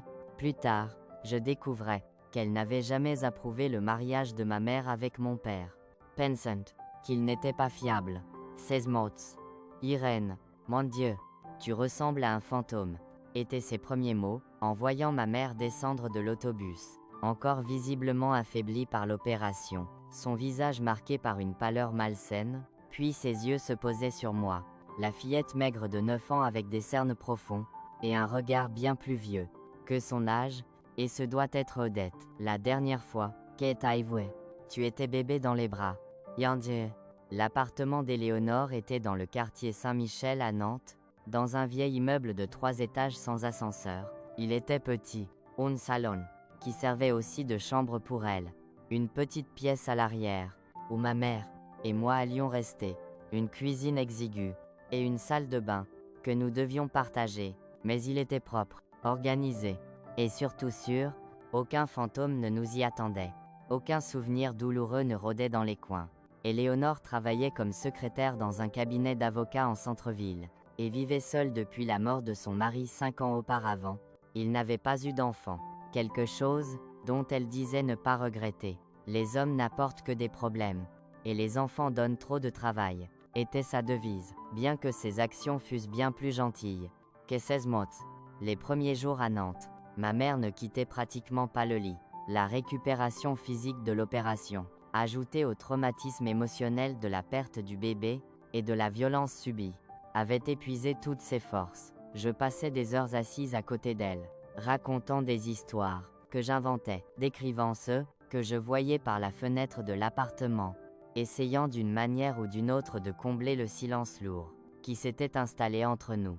Éléonore prenait en charge tous les soins pratiques, elle achetait de la nourriture, préparait les repas, m'aidait même avec mon bain, et le brossage des dents le soir, quand elle pensait que je dormais. Je l'entendais parler à voix basse avec ma mère, essayant de la réconforter. Tu dois réagir, Irène. Pour la petite, sinon pour toi, yes ice. Éléonore. J'ai juste besoin de quelques jours de plus, le médecin a dit. Tu peux déjà commencer des activités légères. Être une promenade dans le parc, l'air frais vous ferait du bien à toutes les deux. Ah. 2 semaines après notre arrivée, ma mère commençait enfin à sortir de la pièce pour de plus longues périodes. Elle passait des heures assise sur le petit balcon de l'appartement, regardant le mouvement de la rue en bas, ses yeux perdus dans des pensées qu'elle ne partageait avec personne. D'autres fois, elle feuilletait les journaux qu'Éléonore rapportait du travail, cherchant des annonces d'emploi, prenant de petites notes dans un carnet. Je dois trouver du travail bientôt, disait-elle. Nous ne pouvons pas abuser de l'hospitalité d'Éléonore pour toujours. Mais tu es encore en convalescence, maman. La vie n'attend pas que nous soyons complètement rétablis. Ma fleur, il faut avancer, même avec les blessures encore ouvertes. Annie. La question de l'école surgissait aussi. Nous étions à la fin de l'année scolaire. Il ne restait que quelques semaines avant les vacances d'été. Ça n'avait pas de sens de m'inscrire dans une nouvelle école pour si peu de temps. Il était décidé que je finirais l'année à la maison, avec Éléonore, et ma mère m'aidant avec les leçons, et que je commencerais dans une école à proximité en mars de l'année suivante. Cette décision me laissait à la fois soulagée et appréhensive. Soulagée, car l'idée d'affronter une nouvelle école avec des enfants inconnus me terrifiait. Appréhensive, car cela signifiait passer encore plus de temps confiné dans le petit appartement, avec peu de distractions hormis les livres, qu'Éléonore rapportait parfois de la bibliothèque publique. C'était à cause de ces livres, ironiquement, que j'avais ma première crise émotionnelle depuis l'incident. Éléonore avait apporté une pile d'histoires pour enfants, pensant qu'ils m'aideraient à passer le temps. Parmi eux, il y en avait une sur une fille, qui recevait un petit frère, et apprenait à être une bonne grande sœur. Exactement le genre d'histoire que j'aurais adoré des mois auparavant. Quand je voyais la couverture, avec l'illustration d'une fille tenant un bébé dans ses bras, quelque chose se brisait en moi. Je commençais à pleurer, d'abord, silencieusement, puis en sanglots incontrôlables, qui secouaient tout mon corps. Éléonore, alarmée, essayait de me calmer, mais j'étais au-delà de toute consolation. C'était comme si toute la douleur que j'avais réprimée ces dernières semaines, pour essayer d'être forte pour ma mère, pour ne pas causer plus de problèmes, trouvait enfin un exutoire. Ma mère, entendant mes pleurs, sortait de la pièce, et me trouvait sur le sol du salon, serrant le livre, sanglotant désespérément. Sans rien dire, elle s'asseyait à côté de moi, et m'enlaçait. Elle n'essayait pas de me faire arrêter de pleurer, n'offrait pas de mots de consolation vides. Elle restait juste là, me tenant pendant que la tempête émotionnelle passait. Quand je pouvais enfin parler, les mots sortaient brisés entre les sanglots. C'est ma faute. Qu'est-ce qui est ta faute? Ma fleur, le bébé. J'ai tant prié pour un petit frère. Si je n'avais pas tant demandé, Odette, regarde-moi. Ma mère tenait mon visage entre ses mains, me forçant à la regarder. Ses yeux, auparavant opaques de tristesse, brillaient maintenant d'une intensité que je n'avais pas vue depuis avant l'incident. Rien de tout cela n'est ta faute, tu comprends. Rien. C'était ton père qui a fait ça, pas toi. Jamais toi. Mais si je n'avais pas tant souhaité un frère, souhaiter un frère est une chose belle, naturelle. Tous les enfants souhaitent des frères et sœurs à un moment donné. Le problème n'était pas ton souhait, c'était la réaction de ton père à quelque chose qui aurait dû être une cause de joie. Cette conversation était le premier pas dans un long processus de guérison pour nous deux. Ce n'était pas la dernière fois que je pleurais pour le petit frère, que je n'avais jamais connu, ni la dernière fois que je me sentais coupable, mais c'était la première fois que nous parlions ouvertement de nos sentiments depuis la tragédie. Dans les jours qui suivaient, ma mère semblait trouver une nouvelle détermination. Elle commençait à chercher activement du travail, sortant tous les matins, habillée du mieux qu'elle pouvait, une robe bleu marine simple, mais élégante, ses cheveux soigneusement coiffés, une touche de rouge à lèvres pour masquer la pâleur. Ce n'était pas facile. Elle avait été couturière à Angers, mais nous n'avions pas d'argent pour acheter une nouvelle machine à coudre. De plus, les grands magasins à Nantes préféraient des couturières avec une expérience en haute couture, quelque chose que ma mère, habituée à faire des réparations et des vêtements simples pour le quartier à la campagne, ne possédait pas. Décembre arrivait, apportant la chaleur humide de l'été de Loire-Atlantique et la proximité de Noël, une période que nous associons auparavant à la joie, mais cette année-là ne faisait que souligner tout ce que nous avions perdu. Il n'y avait pas d'argent pour les cadeaux, pas de maison à nous pour décorer, pas de raison de célébrer. Même ainsi, Éléonore insistait pour maintenir certaines traditions. Elle achetait un petit sapin artificiel, qu'elle plaçait dans un coin du salon, le décorait avec des boules colorées, qu'elle gardait des années précédentes, préparait même un pudding au pain pour le réveillon de Noël. La vie continue, disait-elle, quand ma mère se demandait si nous devions vraiment célébrer, et cette petite mérite un peu de normalité après tout ce qu'elle a traversé. La nuit de Noël, après un dîner simple, mais savoureux, Éléonore me tendait un paquet enveloppé dans du papier coloré. Ce n'est rien de grande valeur, se hâtait-elle d'expliquer, mais j'ai pensé que tu aimerais. C'était un livre, Mon bel oranger de José Moro de Vasconcelos, l'histoire d'un garçon pauvre qui fait face à des difficultés, mais trouve du réconfort dans son amitié avec un oranger. Éléonore n'aurait pas pu choisir un meilleur cadeau. Je me plongeais dans la lecture, comme si c'était un refuge, m'identifiant à Zézé, le protagoniste, qui, comme moi, connaissait le goût amer de la perte et de la désillusion précoce. Janvier apportait une nouveauté. Ma mère obtenait enfin un emploi dans un magasin de tissus en centre-ville. Ce n'était pas le travail de rêve, mais ça payait assez pour que nous louions un petit appartement à nous et commencions vraiment à reconstruire nos vies.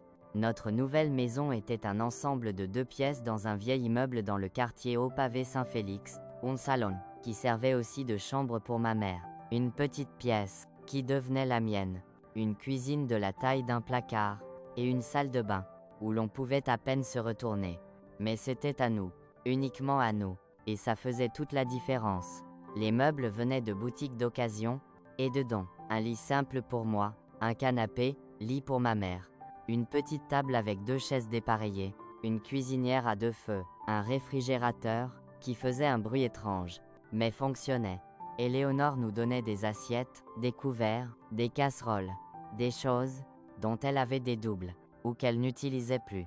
Ce n'est pas grand-chose, disait ma mère, la première nuit, où nous dormions là, regardant autour de l'appartement simple. Mais c'est un début. Notre début, oh, mars arrivait, et avec lui, mon premier jour dans la nouvelle école.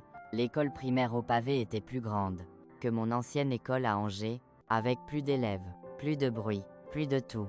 J'entrais dans la classe de 4e année avec le cœur dans la gorge, sentant les regards curieux des autres élèves m'évaluer.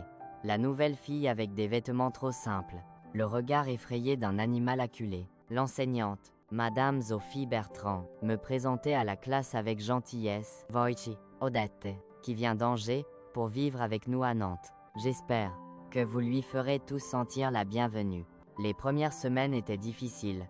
J'étais naturellement timide, et les expériences récentes m'avaient rendu encore plus renfermé.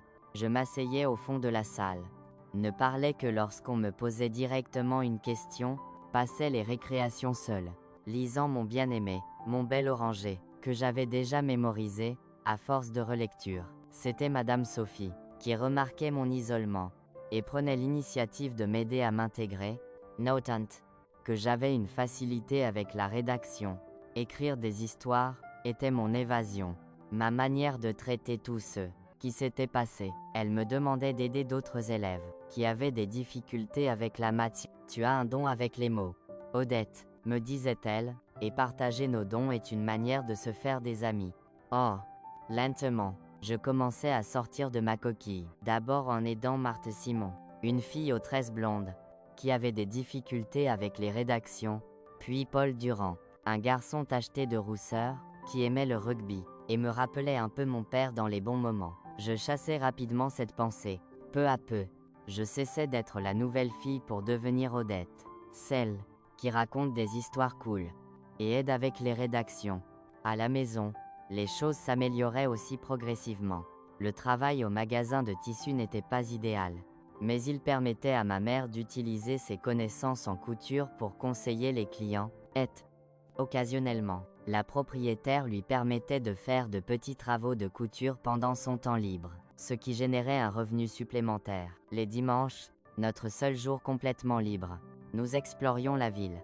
Nous découvrions le jardin des plantes, avec ses parterres de fleurs, et ses statues, le marché de Talensac, avec ses étals colorés de fruits et légumes, le port, où nous restions à observer les bateaux, et à rêver de voyages, que nous savions ne jamais faire. C'était lors d'une de ces sorties dominicales, presque un an après notre arrivée à Nantes, que ma mère recevait la nouvelle, qui changerait à nouveau le cours de nos vies. Nous rentrions à la maison, quand nous rencontrions Éléonore, qui venait nous rendre visite. J'ai reçu une lettre du sergent Gabriel, disait-elle, après les salutations initiales. Il a essayé de vous contacter, mais comme vous avez changé d'adresse, mon cœur s'accélérait. Le sergent Gabriel représentait un lien avec cette nuit terrible, avec Angers, avec tous ceux que nous avions essayé de laisser derrière. Que voulait-il ? Demandait ma mère, sa voix tendue.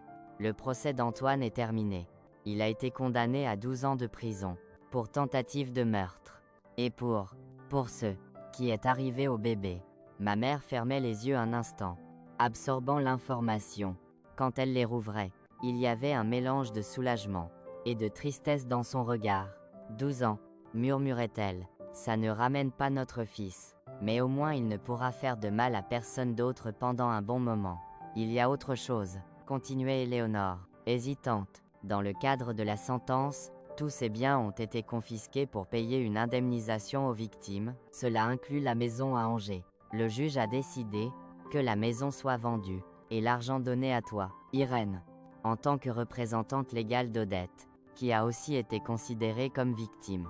Dieu, la nouvelle tombait comme une bombe. Notre Maison Bleue à Angers, cet endroit, qui avait été le théâtre de tant de bonheur, et ensuite de tant d'horreur, serait vendu. L'argent, pas une fortune, certainement, mais assez pour faire une différence, nous reviendrait. Que va-t-on faire avec cet argent, maman? Demandai-je ce soir-là, pendant qu'elle préparait une soupe simple pour le dîner. Elle arrêtait de remuer la casserole. Pensive, d'abord, nous allons mettre une partie de côté pour tes études. Odette, je veux que tu aies des opportunités que je n'ai pas eues. Puis elle hésitait, un petit sourire se formant au coin de ses lèvres. J'ai toujours rêvé d'avoir mon propre atelier de couture. Peut-être qu'il est temps de transformer ce rêve en réalité. L'argent de la vente de la maison arrivait 3 mois plus tard. Ce n'était pas une fortune, comme nous l'attendions, mais c'était assez pour un nouveau départ. Ma mère, fidèle à sa parole, déposait une partie dans un compte d'épargne à mon nom pour l'université, disait-elle, bien que, à l'époque, l'idée d'aller à l'université semblait aussi lointaine que voyager sur la Lune. Avec le reste, elle louait un petit espace commercial près de chez nous, et ouvrait l'atelier d'Irène, spécialisé dans les vêtements sur mesure, et les réparations fines. Elle achetait une machine à coudre industrielle d'occasion, mais en bon état, des tissus de qualité, divers accessoires, faisait faire des cartes de visite simples, qu'elle distribuait dans les magasins du quartier. Les premiers mois étaient difficiles, avec peu de clients, et beaucoup de dépenses, mais ma mère, qui avait appris de la manière la plus dure à être forte, n'abandonnait pas. Elle travaillait jusqu'à tard, acceptait n'importe quel travail, même petit, était soigneuse avec chaque détail, comme si elle cousait pour la première dame. Peu à peu, le bouche à oreille commençait à fonctionner. Une cliente satisfaite recommandait à une amie, qui recommandait à une autre. Les dames du quartier commençaient à fréquenter l'atelier, pas seulement pour la couture, mais pour parler, prendre un petit café, échanger des recettes et des commérages. L'atelier d'Irène devenait un petit point de rencontre féminin. J'aidais après l'école, et les week-ends, j'apprenais à coudre des boutons, à faire des ourlets, à repasser les vêtements juste comme il faut. Plus que des compétences pratiques, j'apprenais la persévérance, la reconstruction de la vie après une tragédie, à trouver de la beauté dans les chutes rejetées. Les années passaient. 1964, 1965, 1966. La France changeait autour de nous. Les mouvements pour les droits civiques, les protestations, les bouleversements. Mais dans notre petit monde, nous construisions lentement une nouvelle normalité. Ce n'était pas la vie dont nous avions rêvé à Angers, mais c'était une vie qui commençait progressivement à avoir à nouveau des moments de joie. J'atteignais 15 ans en 1969, maintenant adolescente avec les rêves et les préoccupations typiques de cet âge. La fillette traumatisée d'Angers avait cédé la place à une jeune femme, qui, bien que portant des cicatrices invisibles, avait appris à sourire à nouveau, à faire des projets, à croire en l'avenir. L'atelier prospérait modestement. Nous n'étions pas riches, nous ne le serions jamais, mais nous avions assez pour vivre avec dignité. Nous déménagions dans un appartement plus grand, toujours dans le quartier, au pavé Saint-Félix, mais avec 2 vraies chambres, un salon séparé, une cuisine, où plus d'une personne pouvait se déplacer en même temps. Ma mère, qui pendant des années s'était consacrée exclusivement au travail, et à moi, commençait timidement à s'ouvrir à d'autres possibilités. Elle acceptait l'invitation d'une cliente pour un thé de charité, allait au cinéma avec des amis de l'atelier, permettait même à la voisine du 302 de lui présenter son frère veuf, qui venait de l'intérieur.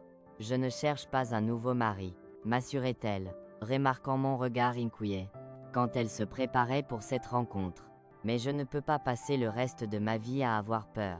Odette, à un moment donné, il faut risquer à nouveau.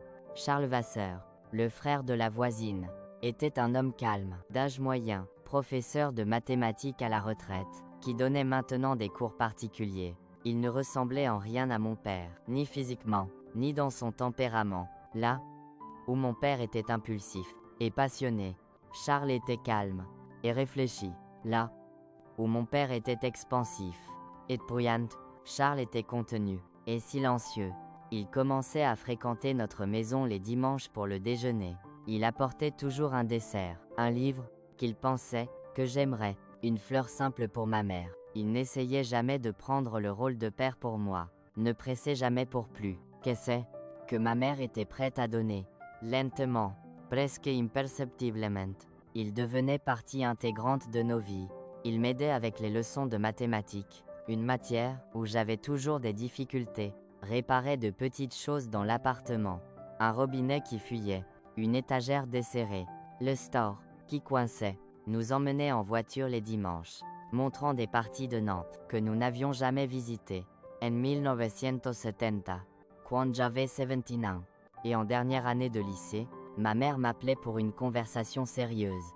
Charles m'a demandé de l'épouser. Odette, je n'étais pas surprise. J'avais vu leur relation évoluer au cours des 2 dernières années. Avait remarqué l'éclat qui était revenu dans les yeux de ma mère, la légèreté qui imprégnait maintenant ses mouvements. Et qu'as-tu répondu? J'ai dit que je devais d'abord parler avec toi, que toute décision de ce type nous affecterait toutes les deux. Je sentais un nœud dans la gorge, émue par sa considération. L'aimes-tu, maman? Elle souriait, un sourire sincère, qui illuminait son visage d'une manière que je n'avais pas vue depuis avant l'incident. Oui, pas de la manière intense et écrasante dont j'aimais ton père au début. C'est un amour plus calme, plus mature, un amour qui ne fait pas mal. Alors dis oui, répondais-je, tenant ses mains. Tu mérites d'être heureuse, maman. Nous le méritons toutes les deux. Haze. Le mariage était simple, dans l'église du quartier, avec peu d'invités, quelques clientes fidèles de l'atelier, les voisins les plus proches, la famille de Charles, et Léonore venait, bien sûr, maintenant avec des cheveux complètement blancs, mais le même regard perspicace. Même le sergent Gabriel apparaissait, apportant comme cadeau un ensemble de nappes, que sa femme avait brodé spécialement pour l'occasion. Ma mère portait une robe, qu'elle avait faite elle-même, pas blanche, ce qui semblait inapproprié pour un second mariage, mais d'une teinte bleue douce, qui allait avec ses yeux. Elle était radieuse, plus jeune que ses 37 ans, comme si un énorme poids avait enfin été retiré de ses épaules. Nous déménagions chez Charles peu après, une maison simple, mais spacieuse dans le quartier Saint-Donatien, avec un petit jardin, où ma mère plantait des géraniums et des pétunias, comme dans notre ancienne maison à Angers. L'atelier continuait à fonctionner, maintenant avec une assistante, pour que ma mère puisse passer plus de temps à la maison. L'année suivante, contre toutes les attentes, y compris les miennes, j'étais accepté pour étudier la littérature française à l'université de Nantes. L'argent que ma mère avait mis de côté pour mes études, ajouté à une bourse partielle que j'obtenais pour mérite académique, rendait possible ce qui semblait auparavant un rêve impossible. La nuit où nous recevions la nouvelle de mon acceptation, assis dans le salon de notre nouvelle maison, Charles ouvrait une bouteille de vin, une chose rare à notre table. Pour célébrer, à notre étudiante universitaire, disait-il, levant son verre, la première de la famille. Ma mère, les yeux brillants de larmes contenues, levait aussi son verre, à Odette, qui a transformé la douleur en force, et n'a jamais abandonné. À ce moment, regardant ces deux personnes, qui étaient devenues ma famille reconstituée, je ressentais une vague de gratitude si intense, que je pouvais à peine respirer. Nous avions traversé tant de choses, avions perdu tant, mais d'une manière ou d'une autre, contre toute attente, nous avions trouvé un chemin vers le bonheur. Et si, parfois, dans les moments les plus calmes de la nuit, je pensais encore au petit frère que je n'avais jamais connu, si je ressentais encore cette pointe de douleur pour ceux qui auraient pu être, et ne fut jamais, je ressentais aussi une certitude croissante. Il n'était pas mort en vain. Son existence brève nous avait menés à cette nouvelle vie, à cette seconde chance, à cette possibilité de guérison et de rédemption. Comme ma mère le disait toujours, certaines blessures ne se referment jamais complètement, mais nous apprenons à vivre avec, à les intégrer dans notre histoire, à les transformer d'une source de douleur en une source de force et de compréhension. La fille qui courait pieds nus dans les rues d'Angers, cette nuit terrible, de novembre 1962, n'aurait jamais pu imaginer la femme qu'elle deviendrait, les défis qu'elle surmonterait, la vie qu'elle construirait à partir des cendres de la tragédie, mais c'est ainsi que nous grandissons, n'est-ce pas? Un pas douloureux à la fois, un jour difficile après l'autre, jusqu'à ce que nous regardions en arrière et réalisions à quel point nous sommes allés loin. Et le voyage Mesquer, ne faisait que commencer. La vie universitaire à l'université de Nantes ouvrait tout un monde, que je ne savais même pas exister. En 1971, à 18 ans, je parcourais les couloirs du département de littérature, me sentant à la fois minuscule et géant.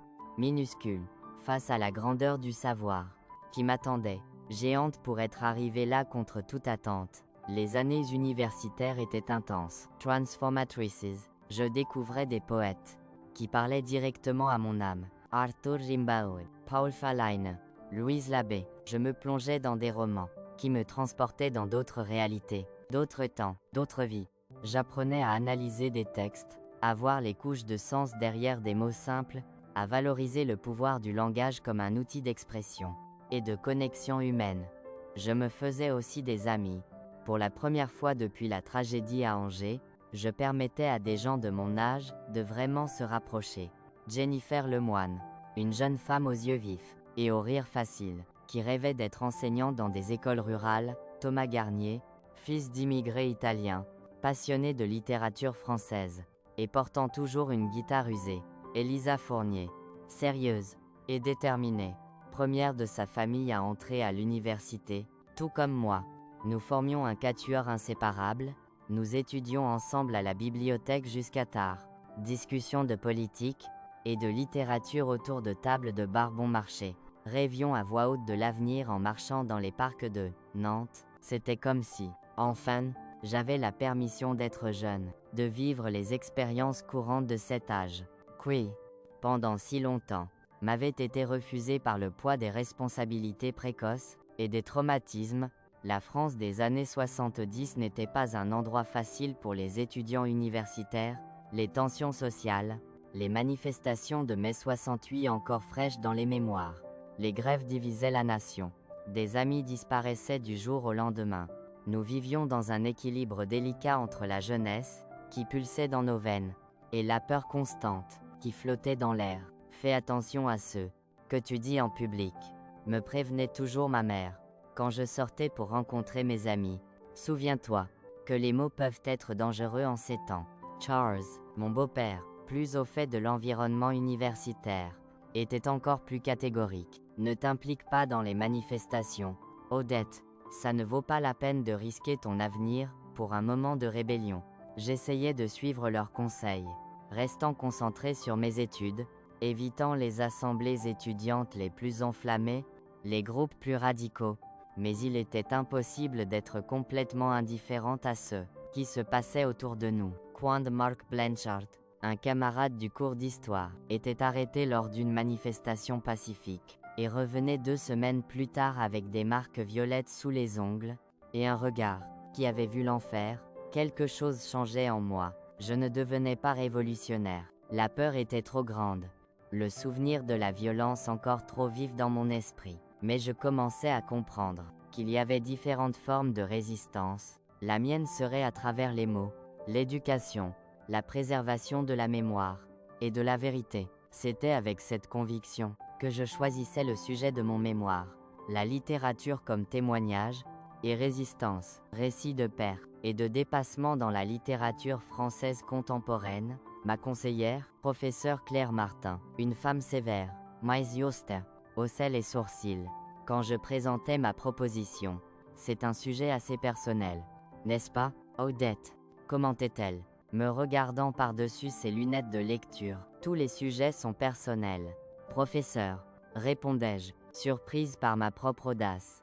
La différence est que certains d'entre nous l'admettent, et d'autres prétendent une objectivité qui n'existe pas. Elle souriait, un sourire rare, qui transformait complètement son visage austère. Bien observé, procédons. Alors, pendant le développement de ce travail, je revisitais beaucoup de mes propres expériences. Maintenant, avec la perspective plus mature d'une jeune femme de 22 ans, presque diplômée, avec des outils intellectuels pour analyser ce qu'est. Auparavant, je ne pouvais que ressentir. C'était douloureux, mais aussi libérateur, comme drainer un abcès, qui trouve enfin un exutoire. Je terminais mes études en décembre 1974, lors d'une cérémonie simple, mais émouvante. Ma mère pleurait. Quand je mettais la toque, Charles prenait tant de photos. qu'il manquait de pellicule dans l'appareil. Même Éléonore était là, maintenant une dame de presque 70 ans, portant sa meilleure tenue, et un chapeau démodé, qui faisait sourire discrètement tout le monde. « Et maintenant, quoi de neuf ?» demandait ma mère, lors du déjeuner de célébration à la maison après la cérémonie. « Je vais enseigner, » répondais-je, sûr de ma vocation. J'ai déjà un entretien prévu au lycée Joachim du Bellay pour le début de l'année scolaire. Le lycée Joachim du Bellay, comme on l'appelait affectueusement, était l'une des écoles les plus traditionnelles de Nantes. Obtenir un poste d'enseignante là, bas, fraîchement diplômée, était presque un miracle. Je devais cela à la professeure Claire, qui recommandait mon nom à la directrice, impressionnée par mon mémoire. Je commençais à enseigner en mars 1975, affrontant des classes de lycéens, qui, souvent, n'avaient que 5 ou 6 ans de moins que moi. C'était effrayant au début, leurs jeunes visages me fixant avec attente, curiosité, ou, dans certains cas, un désintérêt complet. Que pouvais-je, à 22 ans, et sans réelle expérience, leur enseigner? Beaucoup, découvrais-je, pas seulement sur la grammaire, la littérature, et la rédaction, le programme officiel, mais sur la vie, sur le dépassement, sur la recherche de la beauté même dans les endroits les plus improbables. Sans entrer dans les détails de mon histoire personnelle, je parvenais à apporter au cours une authenticité qui captivait même les élèves les plus désintéressés. La littérature, ce n'est pas seulement des vieux livres et des poètes morts, leur disais-je, c'est comprendre l'expérience humaine, trouver des mots pour ceux qui semblent indicibles, se connecter avec des gens qui vivaient des siècles avant nous et ressentaient exactement ce que nous ressentons maintenant. Oh, c'était dans l'une de ces classes que je rencontrais Richard, pas comme élève, il était le nouvel enseignant d'histoire, récemment arrivé de Bordeaux, grand, aux épaules larges, cheveux noirs toujours un peu trop longs pour les normes de l'époque, et des yeux bruns intenses, qui semblaient voir au-delà des apparences. Nous nous rencontrions pour la première fois dans la salle des professeurs. Je corrigeais des contrôles, mordillant distraitement le capuchon de mon stylo, quand il entrait, portant une pile de livres, qui semblait sur le point de s'effondrer. Quelqu'un peut-il m'aider avant que je ne cause un désastre littéraire? Demandait-il, riant de sa propre situation. Je me levais, et prenais la moitié des livres, allégeant son fardeau. Nos yeux se croisaient. Eh bien, ce serait très cliché de dire que c'était le coup de foudre. Ce ne l'était pas, c'était de la curiosité, de l'intérêt, un sentiment de reconnaissance que je ne pouvais pas expliquer. Odette Moreau, professeur de français et de littérature, me présentai-je, après avoir déposé les livres sur la table. Richard Moreau, le nouveau sacrifice à l'autel de l'histoire, répondait-il, tendant la main avec un sourire qui illuminait tout son visage. Plaisir de vous rencontrer, collègue. Ah! Notre amitié commençait ainsi. Entre des livres empilés et des blagues sur le système éducatif, nous découvrions des intérêts communs. Le cinéma national, la musique folk, les promenades dans le jardin des plantes les dimanches. Il venait de Bordeaux, fuyant un divorce compliqué, cherchant un nouveau départ. Tout comme j'étais venu d'Angers des années auparavant. Quelques mois plus tard, il m'invitait à voir un film au cinéma 14A. Il ne l'appelait pas un rendez-vous, ni ne le pensais-je comme tel. Nous étions juste deux amis partageant un samedi après-midi. Après le film, nous marchions jusqu'à un café dans le centre historique, et parlions pendant des heures. Du film, des livres, d'Anos Vias. C'était dans cette conversation que, pour la première fois, je partageais mon histoire complète avec quelqu'un hors de ma famille. Je ne sais pas ce qui m'y poussait, peut être la manière dont il écoutait, intensément, présent, sans jugement, peut être le sentiment de sécurité que sa présence me transmettait, ou peut être était simplement le bon moment. Après des années de guérison graduelle, je lui parlais de mon père, de la grossesse de ma mère, de la nuit terrible, où j'avais perdu mon petit frère, avant même de le rencontrer. Je lui racontais notre évasion à Nantes, la reconstruction lente et douloureuse de nos vies, comment la littérature avait été mon refuge. Et, finalement, ma vocation. Quand je finissais, il faisait déjà nuit. Les lumières du café créaient une ambiance intime, presque confessionnelle. Richard restait silencieux un instant, absorbant tout ce qu'il avait entendu. Puis, sans dire un mot, il prenait ma main sur la table, et la serrai doucement. Il n'y avait pas de pitié dans ses yeux, seulement une compréhension profonde, et quelque chose d'autre, que je ne pouvais pas immédiatement identifier. Merci de m'avoir fait confiance avec ton histoire, disait-il enfin. C'est un honneur de connaître quelqu'un d'aussi fort que toi, Odette. Forte. Personne ne m'avait jamais appelé ainsi auparavant. Courageous. Oui. Studieuse. Certainement. Mais forte. C'était un mot que je n'avais jamais associé à moi-même. Cependant, venant de lui, cela sonnait vrai. Notre relation évoluait naturellement à partir de là. Plus de rencontres au cinéma, des promenades plus longues dans le parc, des dîners simples dans des restaurants du centre-ville. Notre premier baiser arrivait une nuit pluvieuse d'août, quand il m'accompagnait chez moi, et que nous nous arrêtions sous l'aube d'un magasin fermé pour attendre que la pluie diminue. C'était doux, hésitant, comme si nous testions tous les deux des eaux inconnues. Je présentais Richard à ma mère, et à Charles un dimanche à déjeuner. J'étais nerveuse. Depuis cette nuit à Angers, ma mère était devenue extrêmement protectrice, méfiante envers tout homme qui m'approchait. Mais Richard, avec son honnêteté désarmante et son respect sincère, la conquérait rapidement. Il te regarde, comme s'il voyait le soleil se lever pour la première fois, commentait ma mère. Après son départ, et ça, ma fille, vaut bien plus que n'importe quelle déclaration d'amour. Oh, notre relation restait forte au cours des mois suivants. Richard respectait mon espace, mes silences, mes retraits occasionnels. Quand des souvenirs difficiles étaient involontairement déclenchés, il ne pressait jamais, ne demandait jamais, attendait simplement patiemment que je trouve mon propre chemin pour revenir à lui. En 1977, 2 ans après notre rencontre, il me demandait de l'épouser. Ce n'était rien de spectaculaire. Nous étions assis sur notre banc habituel dans le jardin des plantes, observant la vue de la ville. Quand il sortait une petite boîte de sa poche, « Tu n'as pas à répondre maintenant », disait-il, ouvrant la boîte pour révéler une bague simple avec une seule pierre bleue. « Yes, ice. Que le mariage peut être un sujet compliqué pour toi, vu ton histoire familiale, mais je veux que tu saches que je suis là, que je t'aime, et que je veux construire une vie à tes côtés, quelle qu'elle soit, au rythme dont tu as besoin. » Je regardais la bague, l'homme qui la tenait, l'avenir qu'elle représentait, un avenir que, pendant de nombreuses années, je n'osais même pas imaginer pour moi-même. « Oui, » répondais-je, nous surprenant tous les deux par la rapidité de ma réponse. « Oui, je veux t'épouser. » Et moi. Nous nous marions par un après-midi ensoleillé d'octobre 1977, dans une petite cérémonie dans le jardin de la maison de ma mère, et de Charles. Seulement la famille proche, et quelques amis intimes.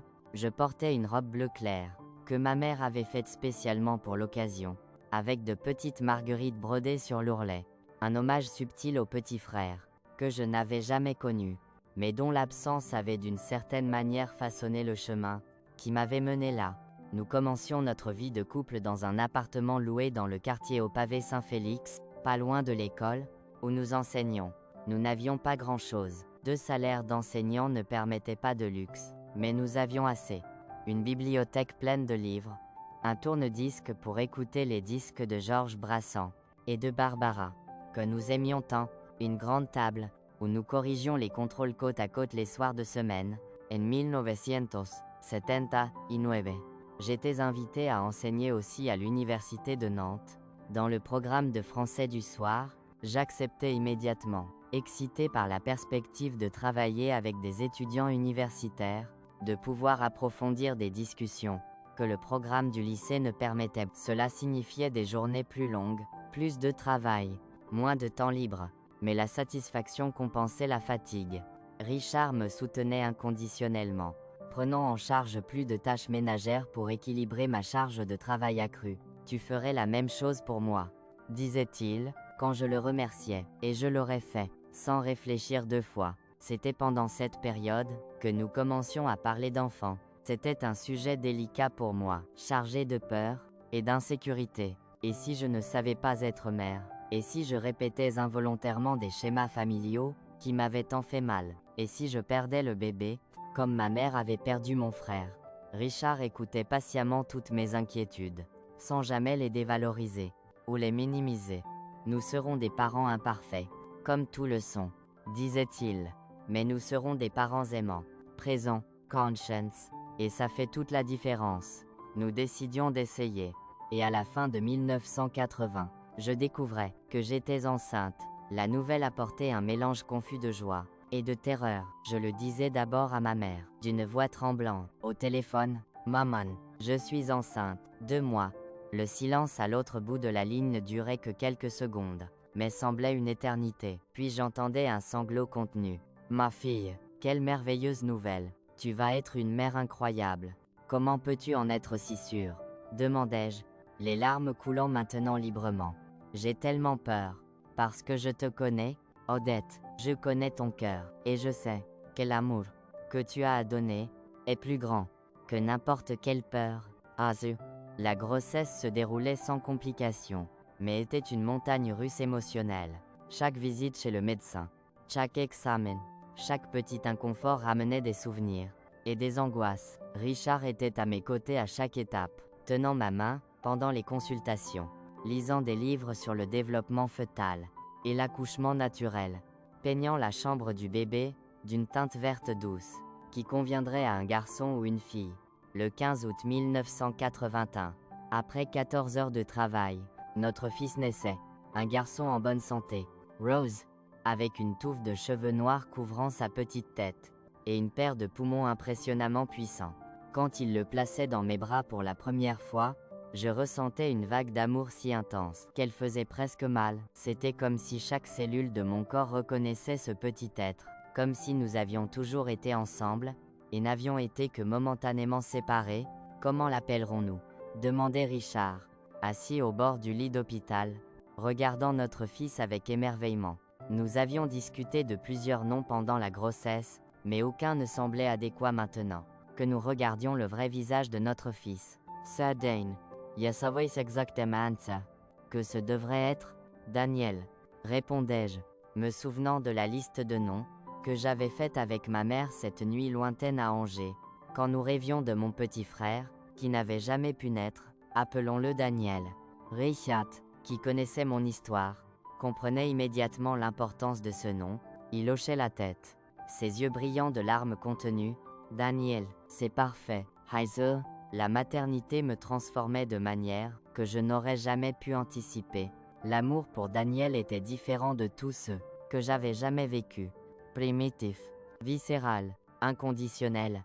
Les peurs ne disparaissaient pas complètement, mais étaient progressivement remplacées par une détermination farouche d'être la mère qu'il méritait, de créer un environnement familial sûr. Aimant, stable. Je retournais enseigner.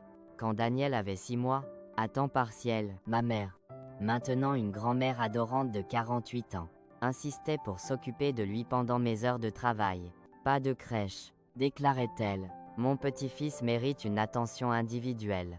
Voir ma mère avec Daniel était l'une des plus grandes joies de ma vie. Elle, qui avait perdu un enfant de manière si traumatique, débordait maintenant d'amour pour ce petit-fils. Qui, d'une certaine manière, représentait une seconde chance, une guérison pour nous deux.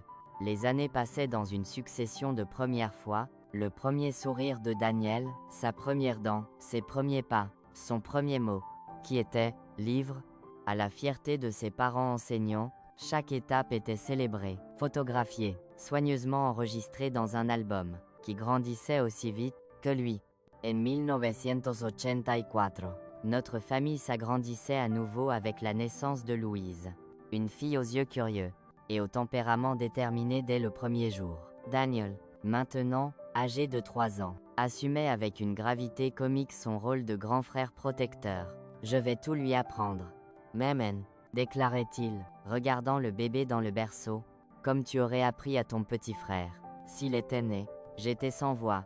Surprise, qu'il se souvienne de cette partie de mon histoire, que je n'avais partagée qu'une fois, sous une forme simplifiée. Les enfants ont une incroyable capacité à absorber et à traiter les informations émotionnelles, même quand nous pensons qu'ils ne font pas attention. Notre vie familiale s'installait dans une routine confortable. Richard et moi continuons à enseigner. Maintenant tous deux avec des postes stables, moi à l'université de Nantes et au lycée Joachim du Bellay, lui comme enseignant titulaire dans le système scolaire public. Nous achetions une petite maison dans le quartier haut pavé Saint-Félix, avec une cour, où les enfants pouvaient jouer, et un bureau, où nous préparions nos cours, et corrigions les copies. Les week-ends étaient sacrés pour les activités familiales, pique-nique dans le parc, visite aux grands-parents, promenade en bateau sur l'Erdre. Quand le temps le permettait, pendant les vacances scolaires, nous faisions de petits voyages, aux plages de Saint-Nazaire, dans les montagnes, une fois même à Rennes, une aventure épique, qui demandait des mois d'économie. Ma mère et Charles étaient des présences constantes dans nos vies. Les dîners du dimanche chez eux étaient une tradition inviolable. Charles, maintenant, un monsieur aux cheveux complètement blancs, mais toujours à l'esprit vif, enseignait les échecs à Daniel, et racontait des histoires incroyables, qui faisaient rire Louise jusqu'à en perdre le souffle. En 1987, je recevais l'invitation, qui changerait à nouveau le cours de ma carrière. Un poste de professeur assistante dans le département de français à l'université de Nantes, mon alma mater. Le salaire était meilleur, les conditions de travail supérieures. Mais cela signifiait quitter le lycée Joachim du Bellay, où j'avais enseigné pendant plus d'une décennie. Acceptez, disait Richard, sans hésitation. Quand je partageais la nouvelle, c'est une opportunité unique. Tes élèves au lycée te manqueront, mais pense à tous les futurs enseignants que tu pourras influencer à l'université. J'acceptais, et ainsi commençait un nouveau chapitre professionnel. Je donnais des cours aux étudiants de premier cycle, conseillais des mémoires de fin d'études, participais à des commissions d'examen. En 1990, encouragé par des collègues et par Richard, j'entrais dans le programme de maîtrise en littérature française. Maintenant comme étudiante, pas seulement comme enseignante. Équilibrer le travail, les études et la famille n'était pas facile.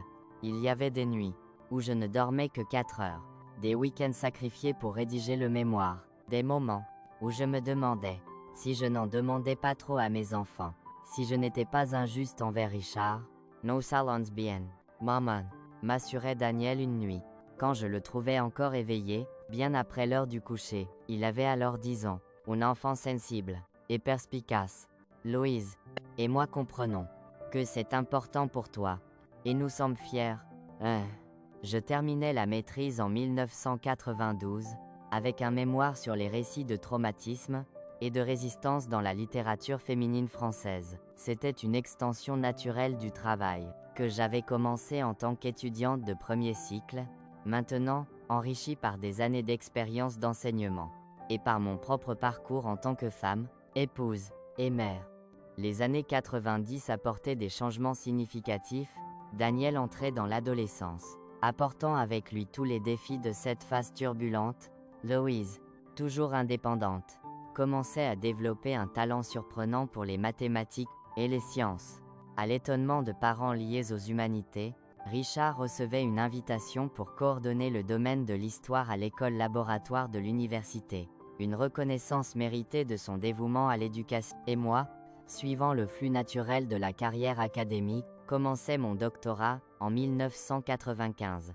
Ma thèse, plus ambitieuse que le mémoire, explorait la mémoire, les traumatismes et la guérison dans le récit autobiographique français du XXe siècle. C'était, à bien des égards, une tentative de comprendre ma propre histoire à travers un prisme plus large, de trouver des motifs et des significations dans des expériences qui, isolées, semblaient seulement douloureuses, et s'en battent. En 1998, à 45 ans, je défendais ma thèse, et recevais le titre de docteur en philosophie en français.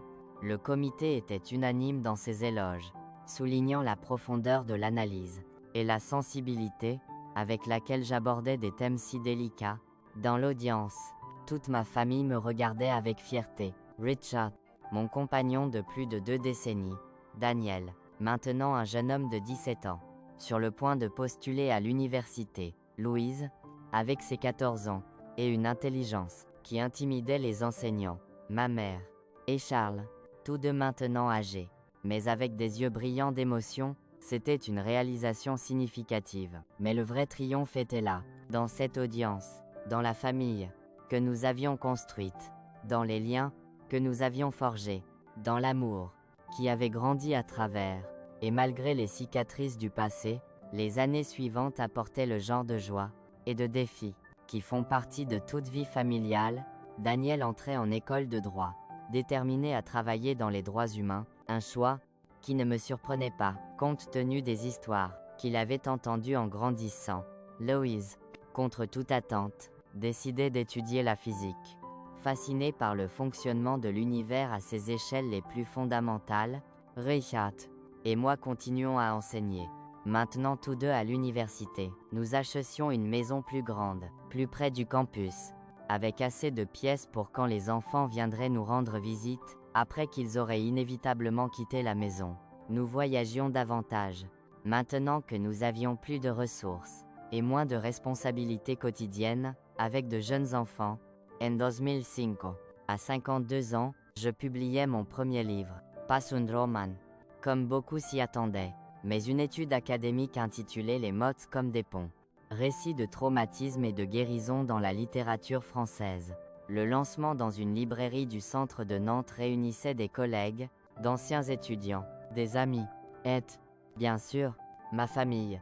C'était à cet événement que Daniel, maintenant, un avocat de 24 ans, me présentait la jeune femme, qui deviendrait sa femme, Camille Renaud, une jeune femme au sourire doux, et aux yeux intelligents, qui étudiait la psychologie.